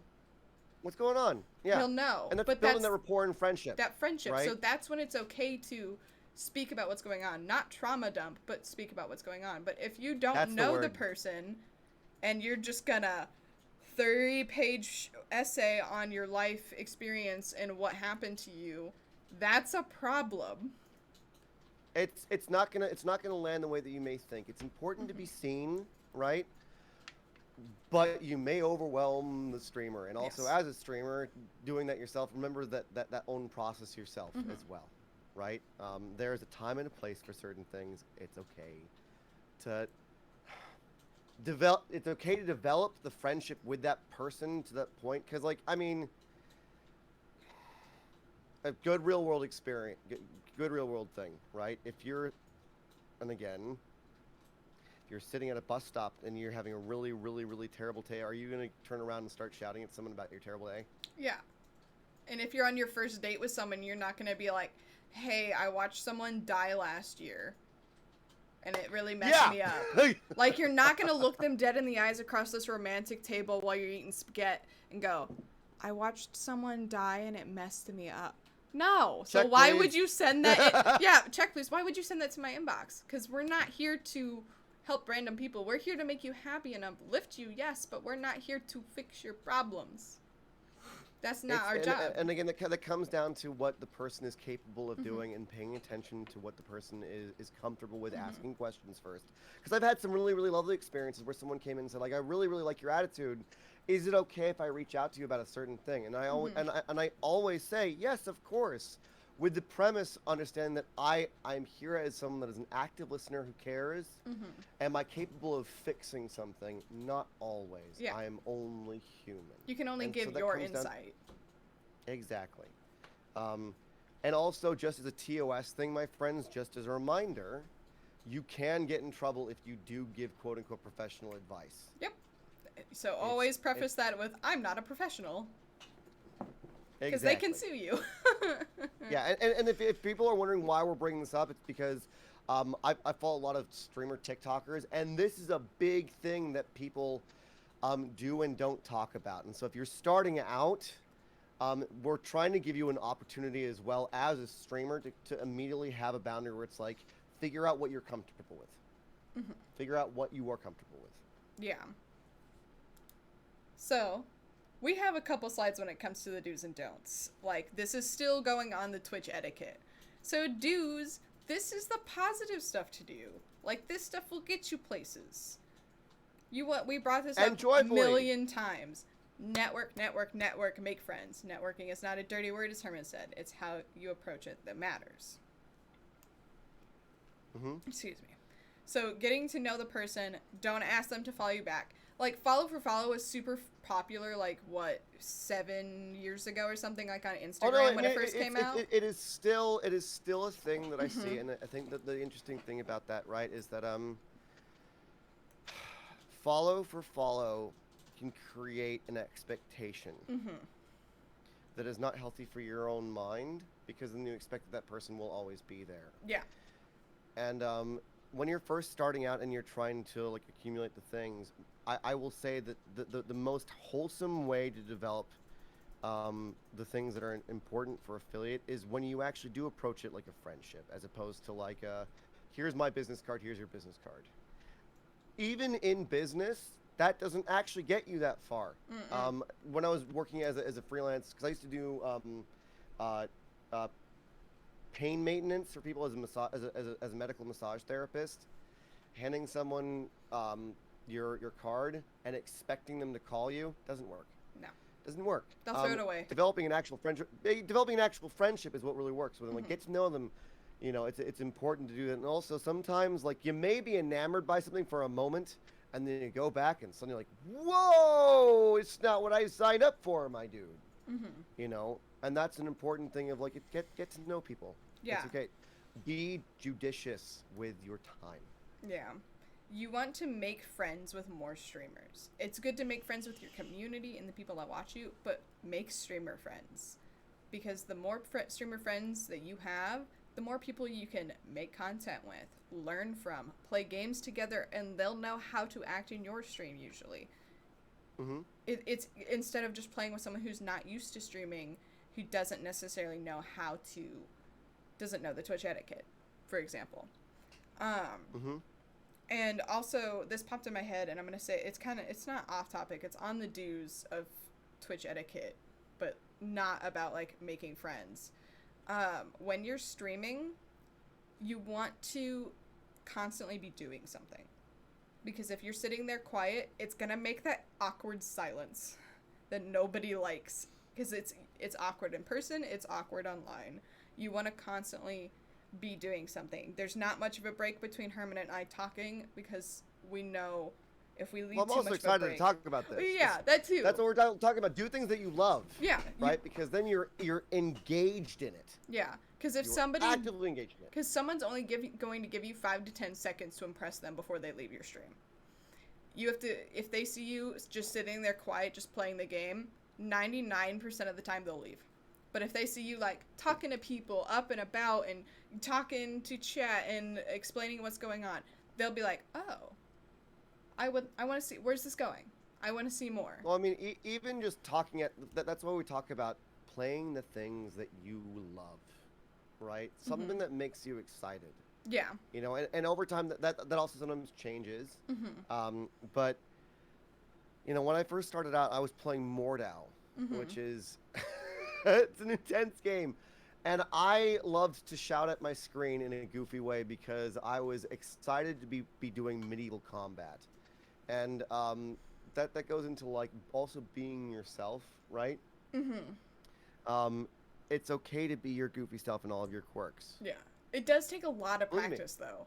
Like, when I first started streaming, it was very easy to let there be silence. And I counteracted that by streaming only with people. Like, I would stream with friends, so I'd have conversations about just life or things in general, about, oh, how was your week? What'd you do? That way it kept the conversation going. And then I got used to just talking. And now I just don't shut up, which is what you want. Surprisingly, no one else is going to tell you that in life. Because in regular real-world life, they'll be like, no, shut up. But when you're on stream, you want to talk all the time. Yeah. Well, I mean, it creates more opportunity for people to get to know you. And it's I think the other thing is that, like, yes, sometimes it's anxiety-provoking. It's also an opportunity for you to get to know yourself, which can be a very powerful, beautiful, and empowering thing, right, as well. That goes also into make sure the other thing that help with that, make sure you have plenty of time to prepare stream sometimes you had an experience during the day that you want to share with people, Yeah. or maybe you even just want to talk about and verbalize yourself. I Yeah. have a lot of friends that they are verbal processors, and that's how they work through the things, right? Yeah. And that can create good content as well. I mean, we have several good friends that do this. I mean, Super does that in the Yeah. morning. Like the dude is a verbal processor. It's Yeah. always fun to be there because He's always going. got something that he's going because Yeah. he's planned it beforehand, right? Yeah, like when I'm doing a regular stream, we'll do makeup at the beginning, which is the makeup part is new, but then we'll just talk about our day. And if I have something happen at work, we'll talk about it. Oh, we'll gush. I will spill that tea because that's me like going, "Oh my god, I can't believe this happened. Y'all need to know cuz y'all might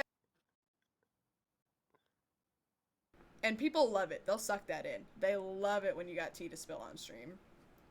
And that's another way to engage with your viewers. Yeah. Well, I mean, it's forming that two-way relationship, right? And I think we also talked about play games that you want to play. Yes. I said this at so Ash, like, again, there's a caveat here. Don't follow trends for trend's sake. Yeah. If you're genuinely in love with a game that's a trend, brilliant. Yeah, that's fine.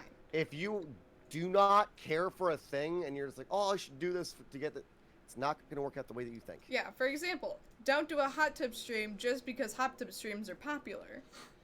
Though I find it so funny. It's really funny. It is you really know? funny. I mean, I can't have a hot tub in my apartment, so what I did is I took a little hot tub PNG and I put it under my camera. Yeah.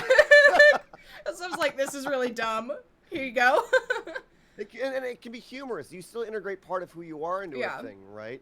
Or if maybe like one of your things is that you like experiencing things without looking them up. Maybe that's your theme, is blind playthroughs of like, so this is what's hot right now. Why? Yeah, why is this And hot? you approach it that way. Yeah. But just remember, my friends, like, if you're not enjoying what you are doing, I guarantee those watching Yeah, you are going to they're be not like, gonna why enjoy am I it either. here? Now for the don'ts. Don't self-promote in other streams when they're live. No. This goes with the don't say that you're going to go live. Don't mention, oh yeah, I'm a streamer, or oh hey, I'm so close to this amount of this or that. Unless that is okay in the place you're doing it, Or don't the do it. whole thing that the person is doing. Yeah. Because there are streamers that their entire thing is about helping people connect Yeah. to each other. And that's fine. Right? But don't do it in, like, for example, don't do it in here. Don't do it in someone that you don't know. Just all around in the sense the space, don't. And again, you'll get different responses. Like, this is the thing where, like, for myself, I like gently letting people know, saying, like, hey, I'm not angry, but I'm going to let you know that if you go elsewhere, They're you gonna might be have a bad experience. Yeah, like, And it's create a teachable moment also. If you're streaming and you're learning this yourself, create a teachable moment for that. If you can, if you have the spoons, but also some days you might not have the spoons to do it. You have to be comfortable with being able to be like, I'm sorry, that's not okay here. yeah. And just know that that's also okay. Again, like there are places where like that is actually what it's about, which is actually like helping people connect with each other, right? Brilliant. It's kind of a thing where like I've had someone come in that's playing the same games. It's like, oh hey, I'm streaming right now. I'm watching you play right now, and my first immediate thought is, Well, why? well, to me in my mind, it's like, okay, well I didn't, like there's nothing that's stopping you, but it's kind of an icky feeling. Yeah, 'cause it's then really also weird. It's like someone is stream using sniping. you as content. Yeah. It's kind of like someone watching through your window while you play a game. It's weird. Like, what are you playing, huh? It's weird. So be mindful of that. It's cool if you're friends with that person and someone like comes into your chat and says, or if someone personal messages you says like, I'm having a lull in a moment right now. I really want to showcase who you are and what you're doing. Is it okay if I quote unquote? There is a word for it. Streamception you. Make sure that the person is okay with it. Yeah. And I'll let you talk about. I'll let you Sorry, talk. my fiance came in. It's fine. I'll let you talk about these next few bullet points because I know that you wrote them.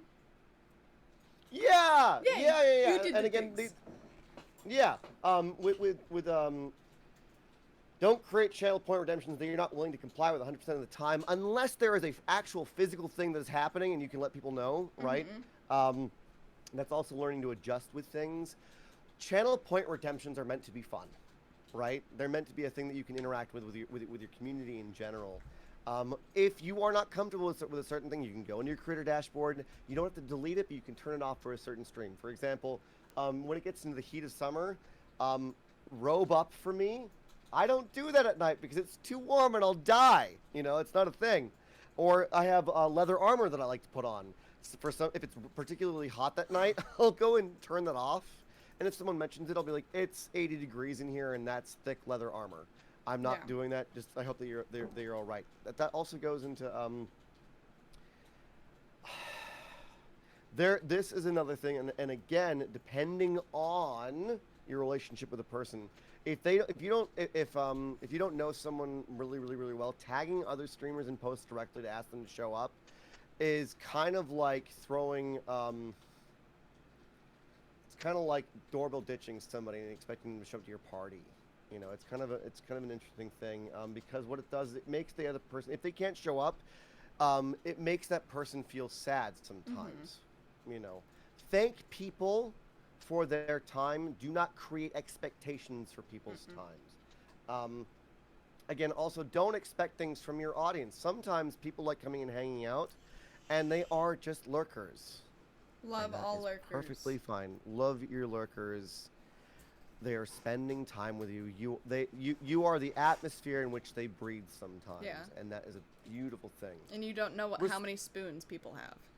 Exactly. I have friends that come up. I had someone reach out and say, like, I was lurking the entire time, and I'm sorry I didn't say anything. I said, I'm never going to get into judgment for that. Why? I have no idea how your day went. I'll usually, in fact, ask them, like, are you okay? Sometimes it's the point of, conversation. And also, Fenrin, you said a great thing. Cooldown timers for certain things do really help. Important. Because if you have channel point redemptions, your sound alerts in particular. I have to set cooldowns for certain things, because if I have sung one song immediately and someone comes in and they haven't been there and they're like, redeem it, it's like, we literally did that 2 minutes ago. Yeah, and Make that can sure hurt that you create a cycle for that. It can be and spoons indeed. Yeah, spoons. It's a thing. With trolling. Trolling is a whole thing that we can get into. It depends on what the level of trolling. Responding to the trolling with the same energy. If someone is trying to elicit a response from you, it can. And That's again, what this they depends want. on things. Do your best. Do your best either to just ignore it, or sometimes it can be a teachable moment, or sometimes it can be a funny moment. Do not respond with the same sort of aggression that is happening, because I guarantee you that's actually what the person wants. That's what they want. And that's always it's always a challenge, right? Because sometimes there are words that will just like, you might blow up. It might be a thing, and again, don't get in your head about that. It does happen from time to time. Do your best to mitigate certain things. Yeah. That's why it's important to have moderators that have certain things. You can even have lists of words in Twitch that you don't allow to even populate into chat, or phrases, and that can really help. I think we talked about that already. Follow trends outside of your interests. Yep.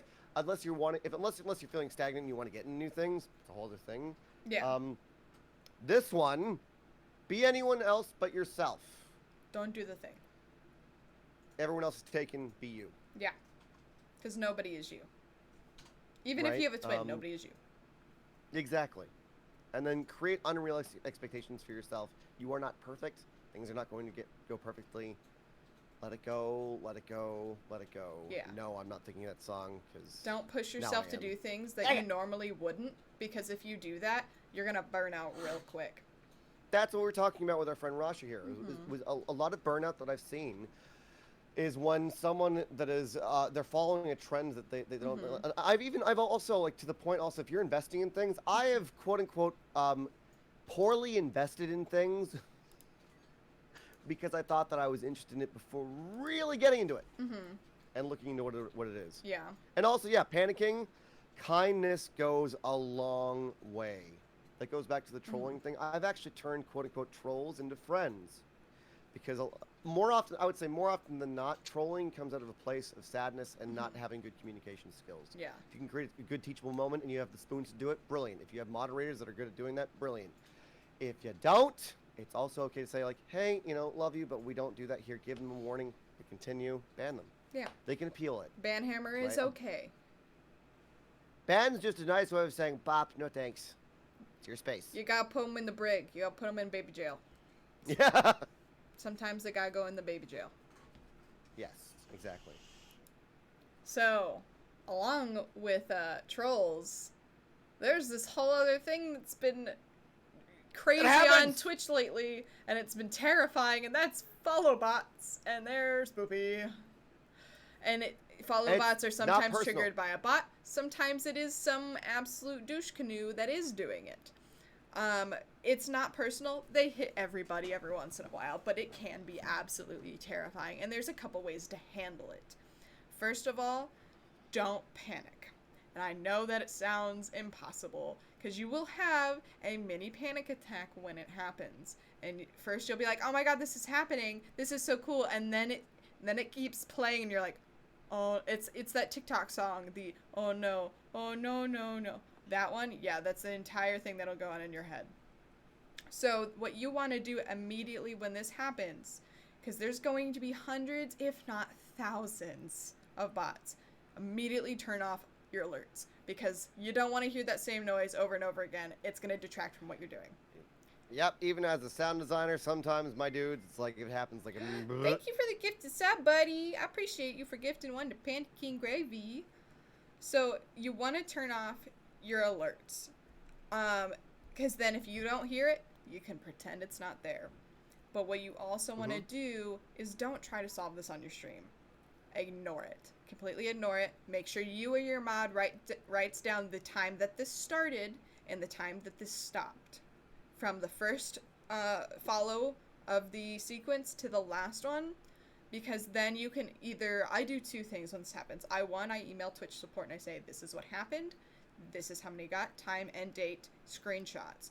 I then tell them I am going to go to Twitch tools using Commander Root, and I'm going to use that way and delete them immediately, because I don't want it showing up on my analytics. And that's how I will get rid of them, because if now that it's back online, you put in the time it started, you put the time that it ended, gets rid of all of them for you. You can also use that tool to block all bots on Twitch, which can prevent follow bots, but also then you have to go and unblock your bots too, I'm pretty sure.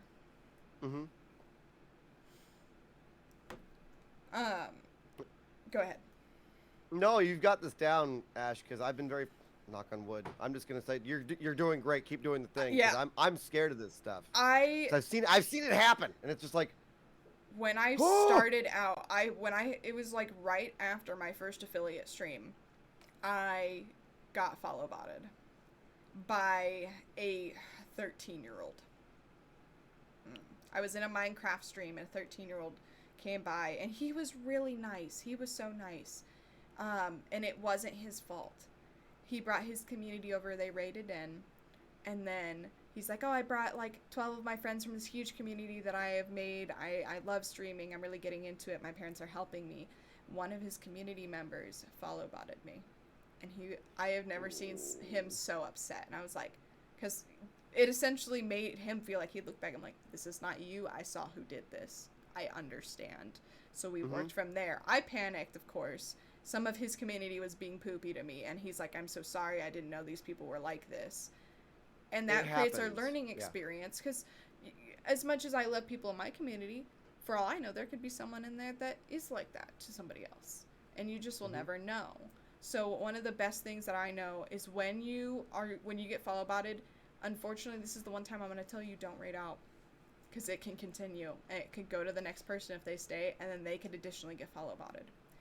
Just calmly continue your stream like you would any day, but instead of raiding out, end your stream when you're done. That way it doesn't get passed on to someone else that they don't know. Maybe they don't know how to deal with it. And again, it can turn into that train, and also like, it may make that person a little bit upset as well. You know, it's like, you what? Why you do this? Yeah. Now the path to partner. Oh, dearie. Yeah, good you. gravy. Path to partner is the stressful one after you hit affiliate. Obviously, this is what you're reaching for next. Now, you thought that affiliate was convoluted. It's nothing compared to partner. Partner's Yes. a whole other ball game of convoluted. Yeah, what you think it is a linear path based on set components that can be measured that are summarized by your stream summary analytics if you're in your creator dashboard. That's usually what you see the thing. It's actually not. It's in your streamer achievements. Yeah. And then also on top of that, there are caveats within that as well that are a little bit different. I think the thing that that I want to really reiterate here, my friends, is that and I've talked to several streamers that have become partnered, and we will get, sometimes you'll get into a place where you get very stressed out around this. A lot of people see this as the finish line. It's not. And then It's if just you the do beginning. that, you will actually create a bad experience for yourself and your community. Because what it does is it takes the focus off of what you're actually doing, which is building an experience with your friends. One of my good friends, Captain, he and I talked about this a lot. And in fact, it's why we have a shirt that says, "Remember why you started," right? Because partner is a guidepost for a lot of streamers, and there are benefits to it. Obviously, it can create sometimes a feeling of, or a thought of legitimacy. You are legitimate no matter what's going on. It helps you financially. Other than that, it is the same thing. The most important thing to focus on with your path to partner, right, is that you enjoy the time that you have with the people that you are with. It'll happen in its own time. Now, there are things that you do have to pay attention to. The amount of days and the amount of hours, and then the average viewer count, which is 75, is quite daunting, right? And you think that like, oh, and it's a common misconception, because I've gone into streams where someone says, how are you, like, you know, like I've been in someone else's chat and it's like, how are you not partnered yet? You're at like 75. That's Welcome not to the the Wolfpack, average. my friend. Welcome in, my friend. And I think I haven't really delved into this, but I've talked to a couple people. The average view count for that is calculated differently in the achievement section. It's calculated the same way that is for affiliate, which is a little bit different. And it also fluctuates all the time. So the reason why we talk about this is because for a lot of us who want to get there to help with certain things, is that you need to relax with it a little bit. Focus on the content that you are making, refine the things, and know that it's a journey, and know that it's okay to have a journey. Everyone's journey is different. Again, like at the very bottom, you only get one journey there. Focus on creating beautiful experiences, and when you get there, don't suddenly go, oh, it's over. I don't have to do anything. Nah. No, you've approached it the wrong. That you approached it in a manner that people will disappear. They're like, whereas it was so exciting, why is it changed? It's like, because you decided to do things for a reason, not because you loved it. Yes, and do remember, when you achieve these things, like when you achieve affiliate, when you achieve partner, it can be taken away. It's not something that you own. You are essentially being a third party to Twitch. They're essentially your employer in a way. If they don't like what you're doing, you're out. If you're not making them money, you're out. It's a funny thing also, and this is actually like there's some caveats here that we want to talk about. When we talked about bot follows, right? There are a couple things as well where there's actually like I will reiterate this. Love to everyone that is trying to do certain things. There are sites we can do lurk for lurk. Don't do it. It'll hurt you. A lot of time, it'll blacklist you actually. Hi Nalki, good to see you. Welcome, friend. Welcome to the Wolfpack. Also, what it does also for a lot of partners get sponsors. They actually will go check if you're a part of certain things, and they will not work with you as a result. Yes. So these are things that you need to pay attention to, and it's why, you know, it's important to focus on the things that you can work with, which is what sort of content you are creating, what sort of community you are building, how you're relating to said community. A path to partner is a beautiful dream. It's also okay to let your community know, yes, because I've told people, this is where I want to go. It is not my stopping point, right? I will also say that sometimes it can feel like it can feel overwhelming if you make it your focus. Don't make it your focus. It's okay to have the dream. It's okay to have it as a thing. It's perfectly fine to let your community know that this is where I want to go because it can help with certain things. But if you start pigeonholing your vision to that, it can make your community feel a little bit worried sometimes, because it's great to work together towards something. It's a whole other thing when you feel like the person that you're working with, that's the only thing they care about. Yeah. And that's where it gets icky. Yeah. Remember, streaming on Twitch is not about the money.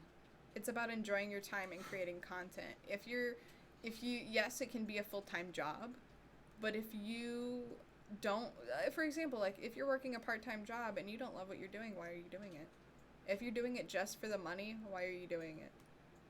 I mean, also, I would say that in my experience, Ash, watching people that do good things happen to them. Exactly. You know, and you can tell the difference sometimes when someone is doing a thing for a thing. The most successful people and the most happy people that I've seen doing streaming are the people that do things from a very, very holistic, wholesome standpoint, right? Yes. And that's the best kind of advice that I've ever received, is watch streamers who do that. That they do it because they love it, and they are doing it in a manner that is actually lifting people up as well the entire time. Because I've also heard horror stories of people who like to get pushed to partner, right? And suddenly, they're streaming to one person all of a sudden, because their relationship to what they're doing did a 180. Purple Chaos Kitten, it's totally fine to work a full-time job that you don't like. I'm just using it as an example. Like, if you have the option and you're doing something you don't like, why are you doing it? I also work a part-time job, which sometimes I love, sometimes I don't. Depends on the day, and you guys usually hear about it. And I do love what I do, but eventually I'm going to choose what I love doing more. And in this day and age, especially because of COVID, like, as much as COVID was a horrible thing, it gave us options. Like, yes, we all suffered from it, things, yeah. but you sit there and you're like, I no longer am working for this dictator, this horrible, like, position that I was in, and you start your own thing. If I you found have, my passion, yeah, Ash. Like, yeah. Yeah. If you get the choice to be your own boss and do what makes you happy, why would you go back? You know what I mean? If you have that choice and you are safely able to do it, do what makes you happy before doing what gets you money. Only if you are in a safe position to do it and have a strong And that's net. different for each person. Yes. Right? Like, I am Different for very each person. lucky that Ty works a full-time job that brings in most of the income, and he lets me figure out my life. I can figure out to do my game design, my streams, and that's because I have that safety net. Alright, let's see. So, this is our resources slide. That is actually our last slide for our presentation, but this is a bunch of links to my Etsy, Hermit SoundCloud, and then also the streaming services that you can use, OBS Studio, Streamlabs, and Stream Elements. At this time, if anyone has any questions, this is like the Q&A portion. We can go over anything that we missed. Thank you, fighters, for gifting a sub to Purple Chaos Kitten. I appreciate you, boo. But if there's any questions that you guys have, I'll check the document as well. That is what we are here for until our ending time. I do have a question. Go ahead. Go ahead, Ash. No, I'm sorry. Okay. This is that thing where both of you and I are like, no you. The Canadian comes out. So we do have a pre-written question from Uranus SCV, who is one of my Twitch mods. He asks, how do you pick a game to stream to build an audience?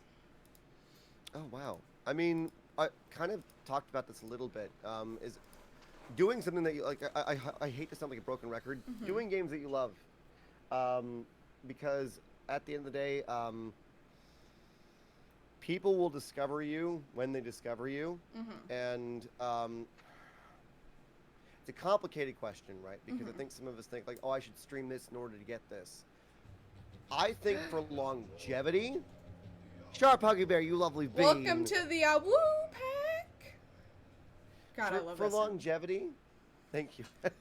Thank you, Ash. I'm That was fun to obsessed. make. For longevity, really do pick something that you're into. You know, you will find your niche. I think that like there are several YouTubers that I've watched where they do talk about finding your niche, and your niche is something that you love to do.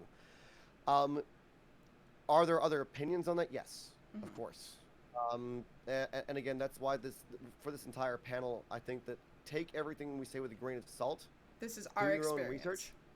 Find what works for you. Mm-hmm. Because there were things that like I had to go through for a while, where like I thought that like I was going to be a Mordau streamer. I discovered very quickly that what I found more important for me was the conversations I was having with friends in chat. Mordau for me is very hard to manage while holding a conversation. Yeah. And so what it comes down to is what sort of space do you want to cultivate?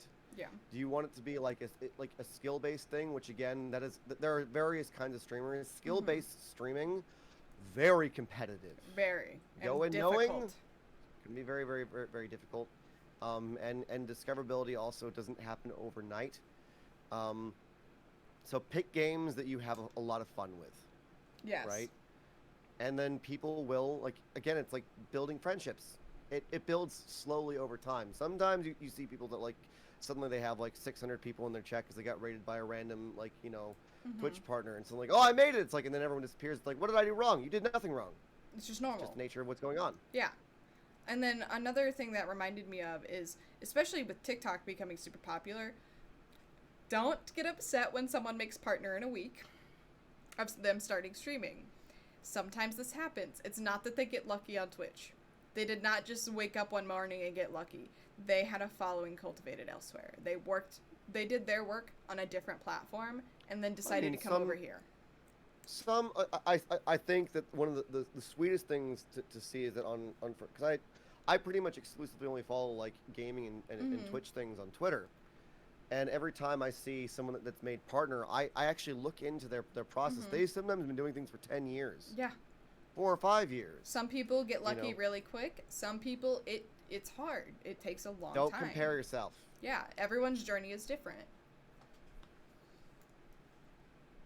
I had another thing that popped in my head now, like my train of thought now that the day is going on further is like slowly losing it. I'm gonna double check the thing here. We've got a couple people on the streamer questions that might be typing, so I will give them some time to type their stuff out. Alright, Purple Chaos Kitten. I also have a trip. I will be on next month and I'll be gone for 2 weeks. How do I not feel guilty for not streaming during that time? I will let my community know, but just my own feels on it. That's where it gets difficult.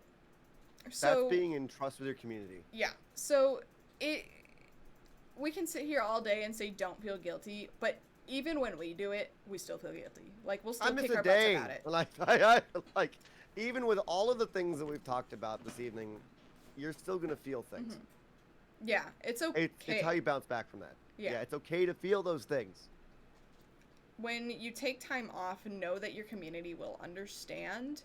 There is unfortunately no not feeling guilty, and that's what sucks from it. Like, it'll take time. Maybe one day we won't feel guilty about it, but probably not. Like, unfortunately, I do not have a more positive answer on that one, but I will kick my butt to the day's end when I cancel a stream. It's Toxic Pixie with like, the hydrate. You'll your worry. Yeah, that's true. Triggs is definitely true. The thing that I have definitely learned though over time is that it gets easier over time to go, this is okay, this is what's going on. It's all right. Because again, like we said earlier, Twitch is not about finding everyone, it's about finding your friends, your family, your people. And if someone sits there and goes, how dare you go on a trip somewhere to do something that you need to do for your life, They're not your peep. and your journey is just refined a little bit more and a little bit more, and it might be a little bit longer depending on what you're trying to do, and that is okay.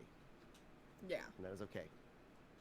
The device helps me to know that it's okay, that I won't be able to stream. Good, I'm glad. I'm really glad that helped out at least a little bit. Also know that it's okay. I forgot to bring this up earlier. It's okay if you don't have a fancy green screen, or in Hermit's case, a blue screen. Sorry. You're too green. You can't have a green screen. It's okay to have a weird background. I live in a 2-bedroom apartment. You can see Ty waddling over there because he's playing Ogre's Crotch, which for those who don't understand, that's Overwatch. That's just what I say on this channel.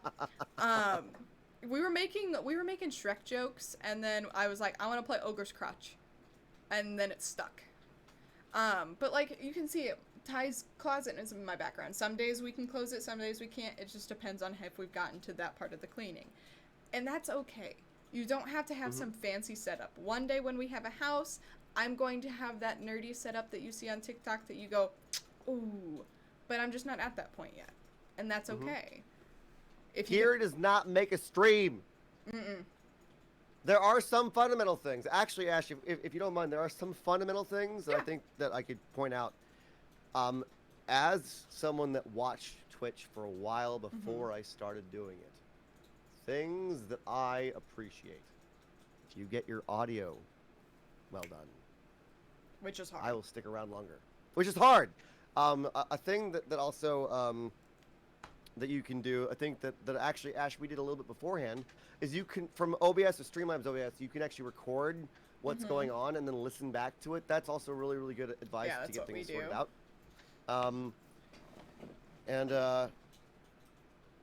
I think for first-time streaming, if you can get your audio down, which is actually a little bit easier, it's why, and you can go look up like best advice or like most, helpful tips for getting good audio. Audio over video to a degree. Yeah. Is a thing. Also, I would suggest that before you go live with a new game that you're really excited about, depending on what you have going on. I used to, and this is just from experience, I used to stream from a 960 card. Most people look at me like you still use, you what? I was streaming from a 760. And you can do the things. Yeah. Right? You can do all of the things. Yeah.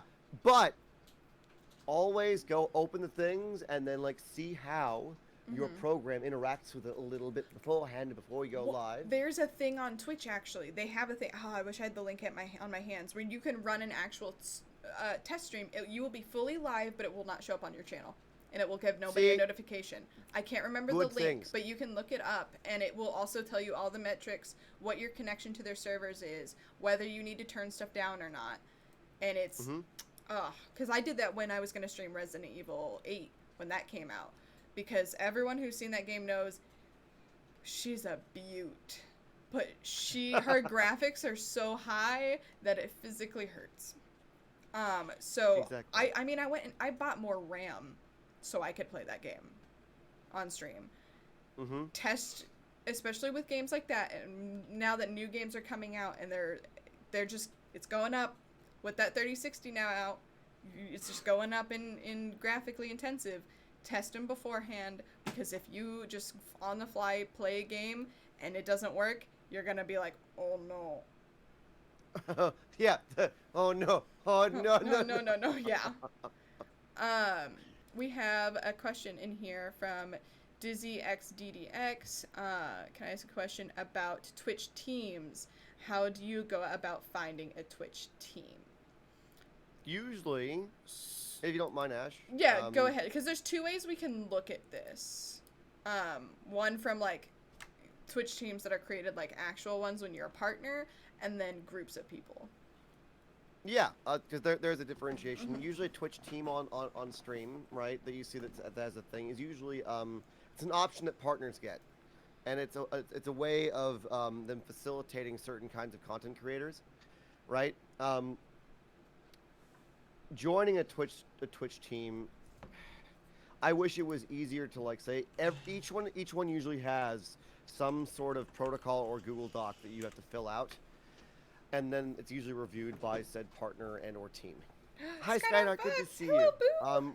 With quote unquote unofficial Twitch teams, it's a whole other thing. It can get really messy, and I've had major experience with this.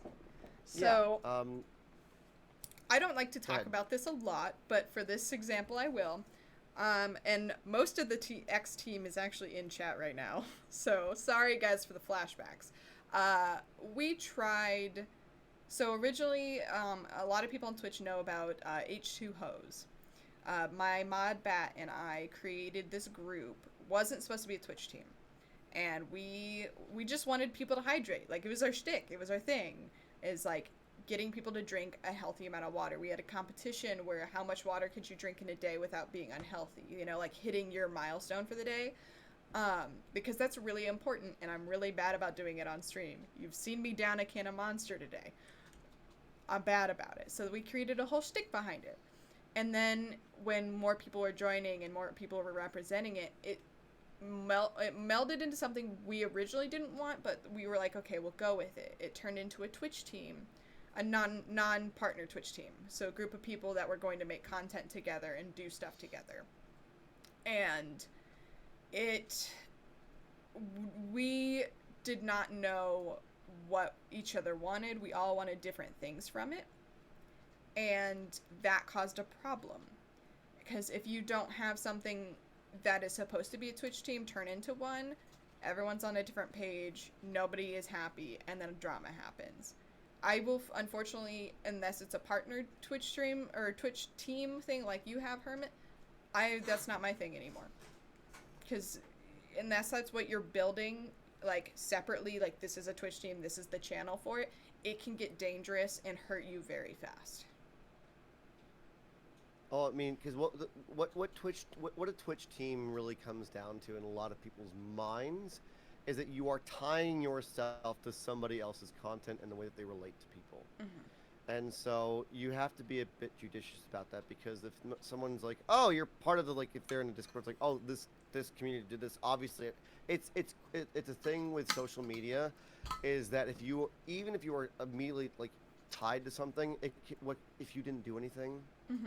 suddenly everyone looks at you in a certain way. It's just like, I didn't even do the thing. And I've seen it on, on different social media things, and it's just kind of like, it's why I always tell people, like, be a little bit judicious about what you do. Mm-hmm. Also, I would say that the thing is that when you are looking for a quote-unquote Twitch team that is a quote-unquote official that's listed as it, really look into what they do, mm-hmm. and then really look into the people that are a part of it, mm-hmm. as a thing.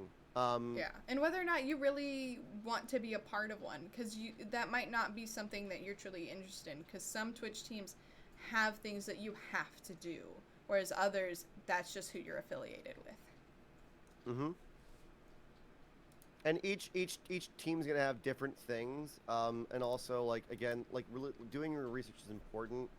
I'm on one called Caring Creators, and we're still evolving that over time. So, like, you'll run into someone like, oh, you're part mm-hmm. of a certain thing, like, you have to research a little bit into it first, and it's like, that's why I keep getting asked about it, and I keep telling people, like, sometimes, my dudes, it's an ever-growing process, and I'll get back to you when I can. Yeah.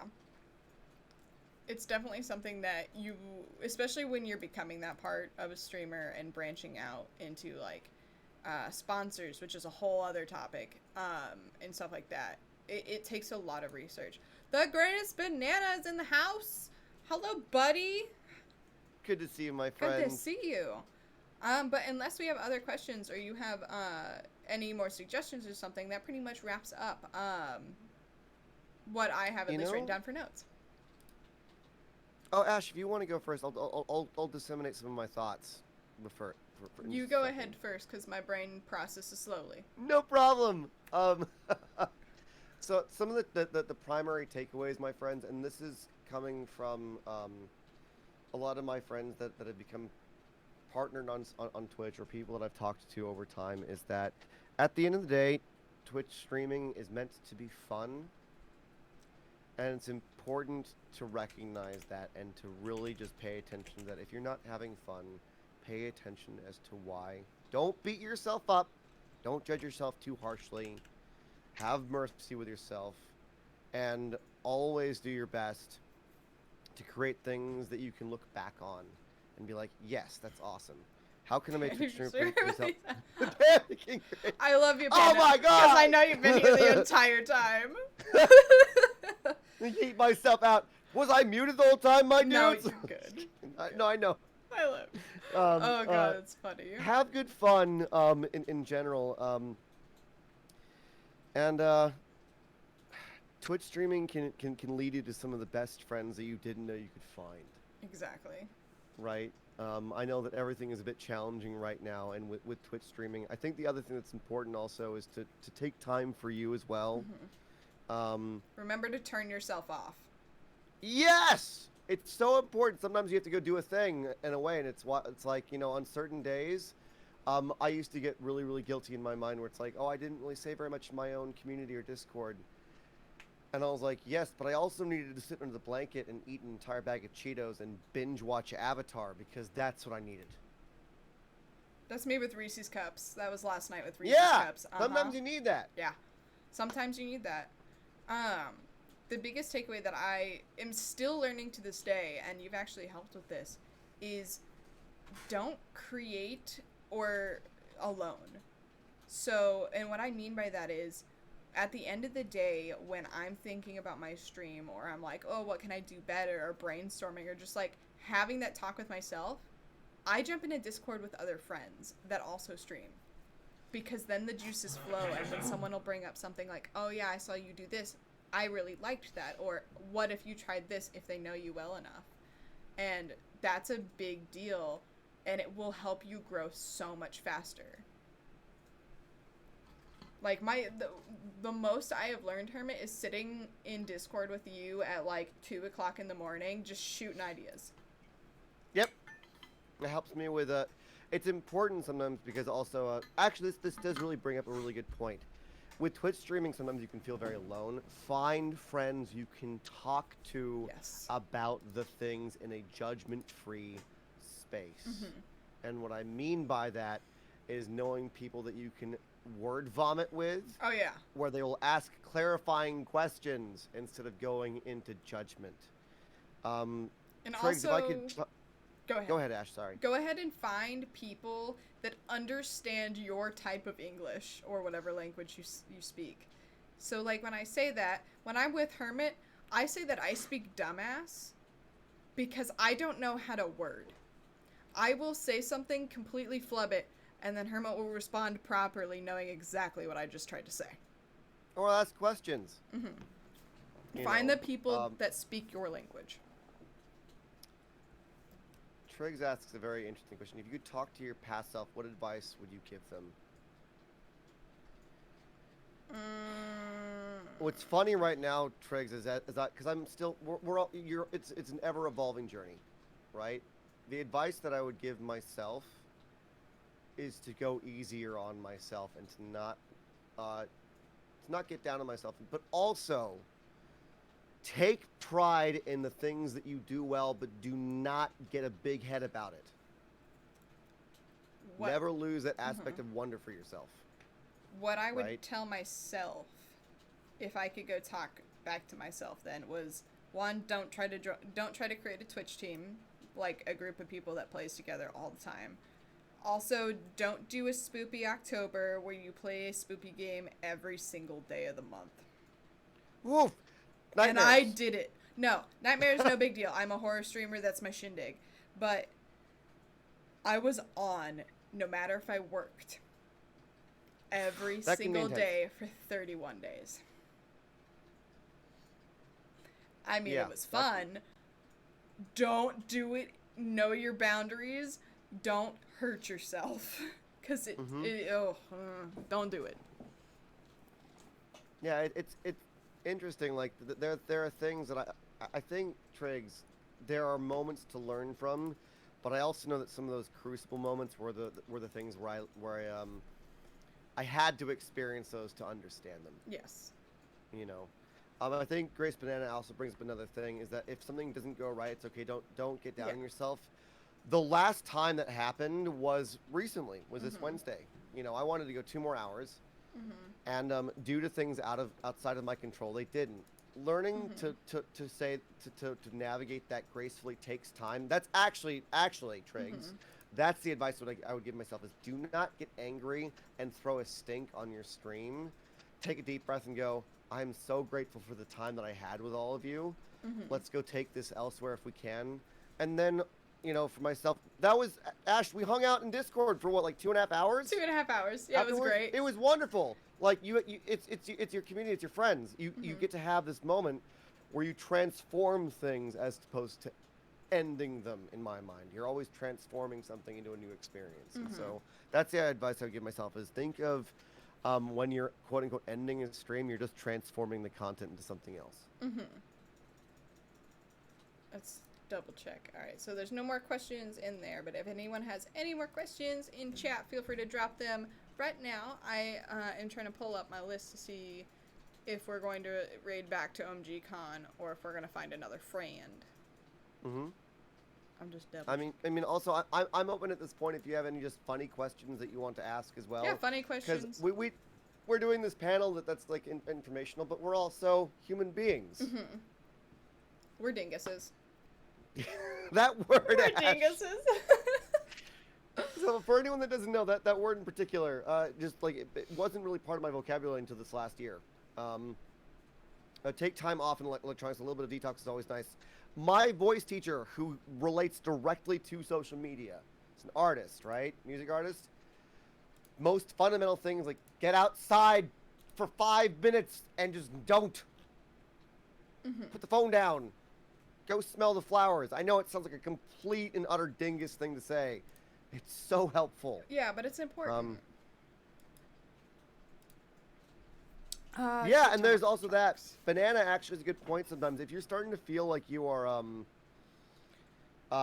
starting to struggle a little bit, you know, there's a moment where you may be like, hey, wait a sec, I'm losing steam. I've had to do that, you know, where it's like, Yeah, that was me and the other sometimes day. also, yeah, find out what your tolerances are, because I've also had evenings where I'm like, I was about to go away, and then all of a sudden I got raided by a whole bunch of communities. I'm not Like, gonna lie, I hate when that happens. Like, I'm gonna be honest, I'm sorry if sometimes. anyone here does that.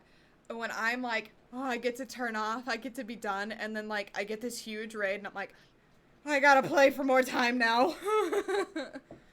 That goes into like a little bit of the thing. Go check out what they're doing and how they're feeling before you raid in if you can. Yeah, like if I'm on my ending scene or I'm in my just chatting and I'm like, hey guys, we're looking for this person to raid out to, please don't raid in.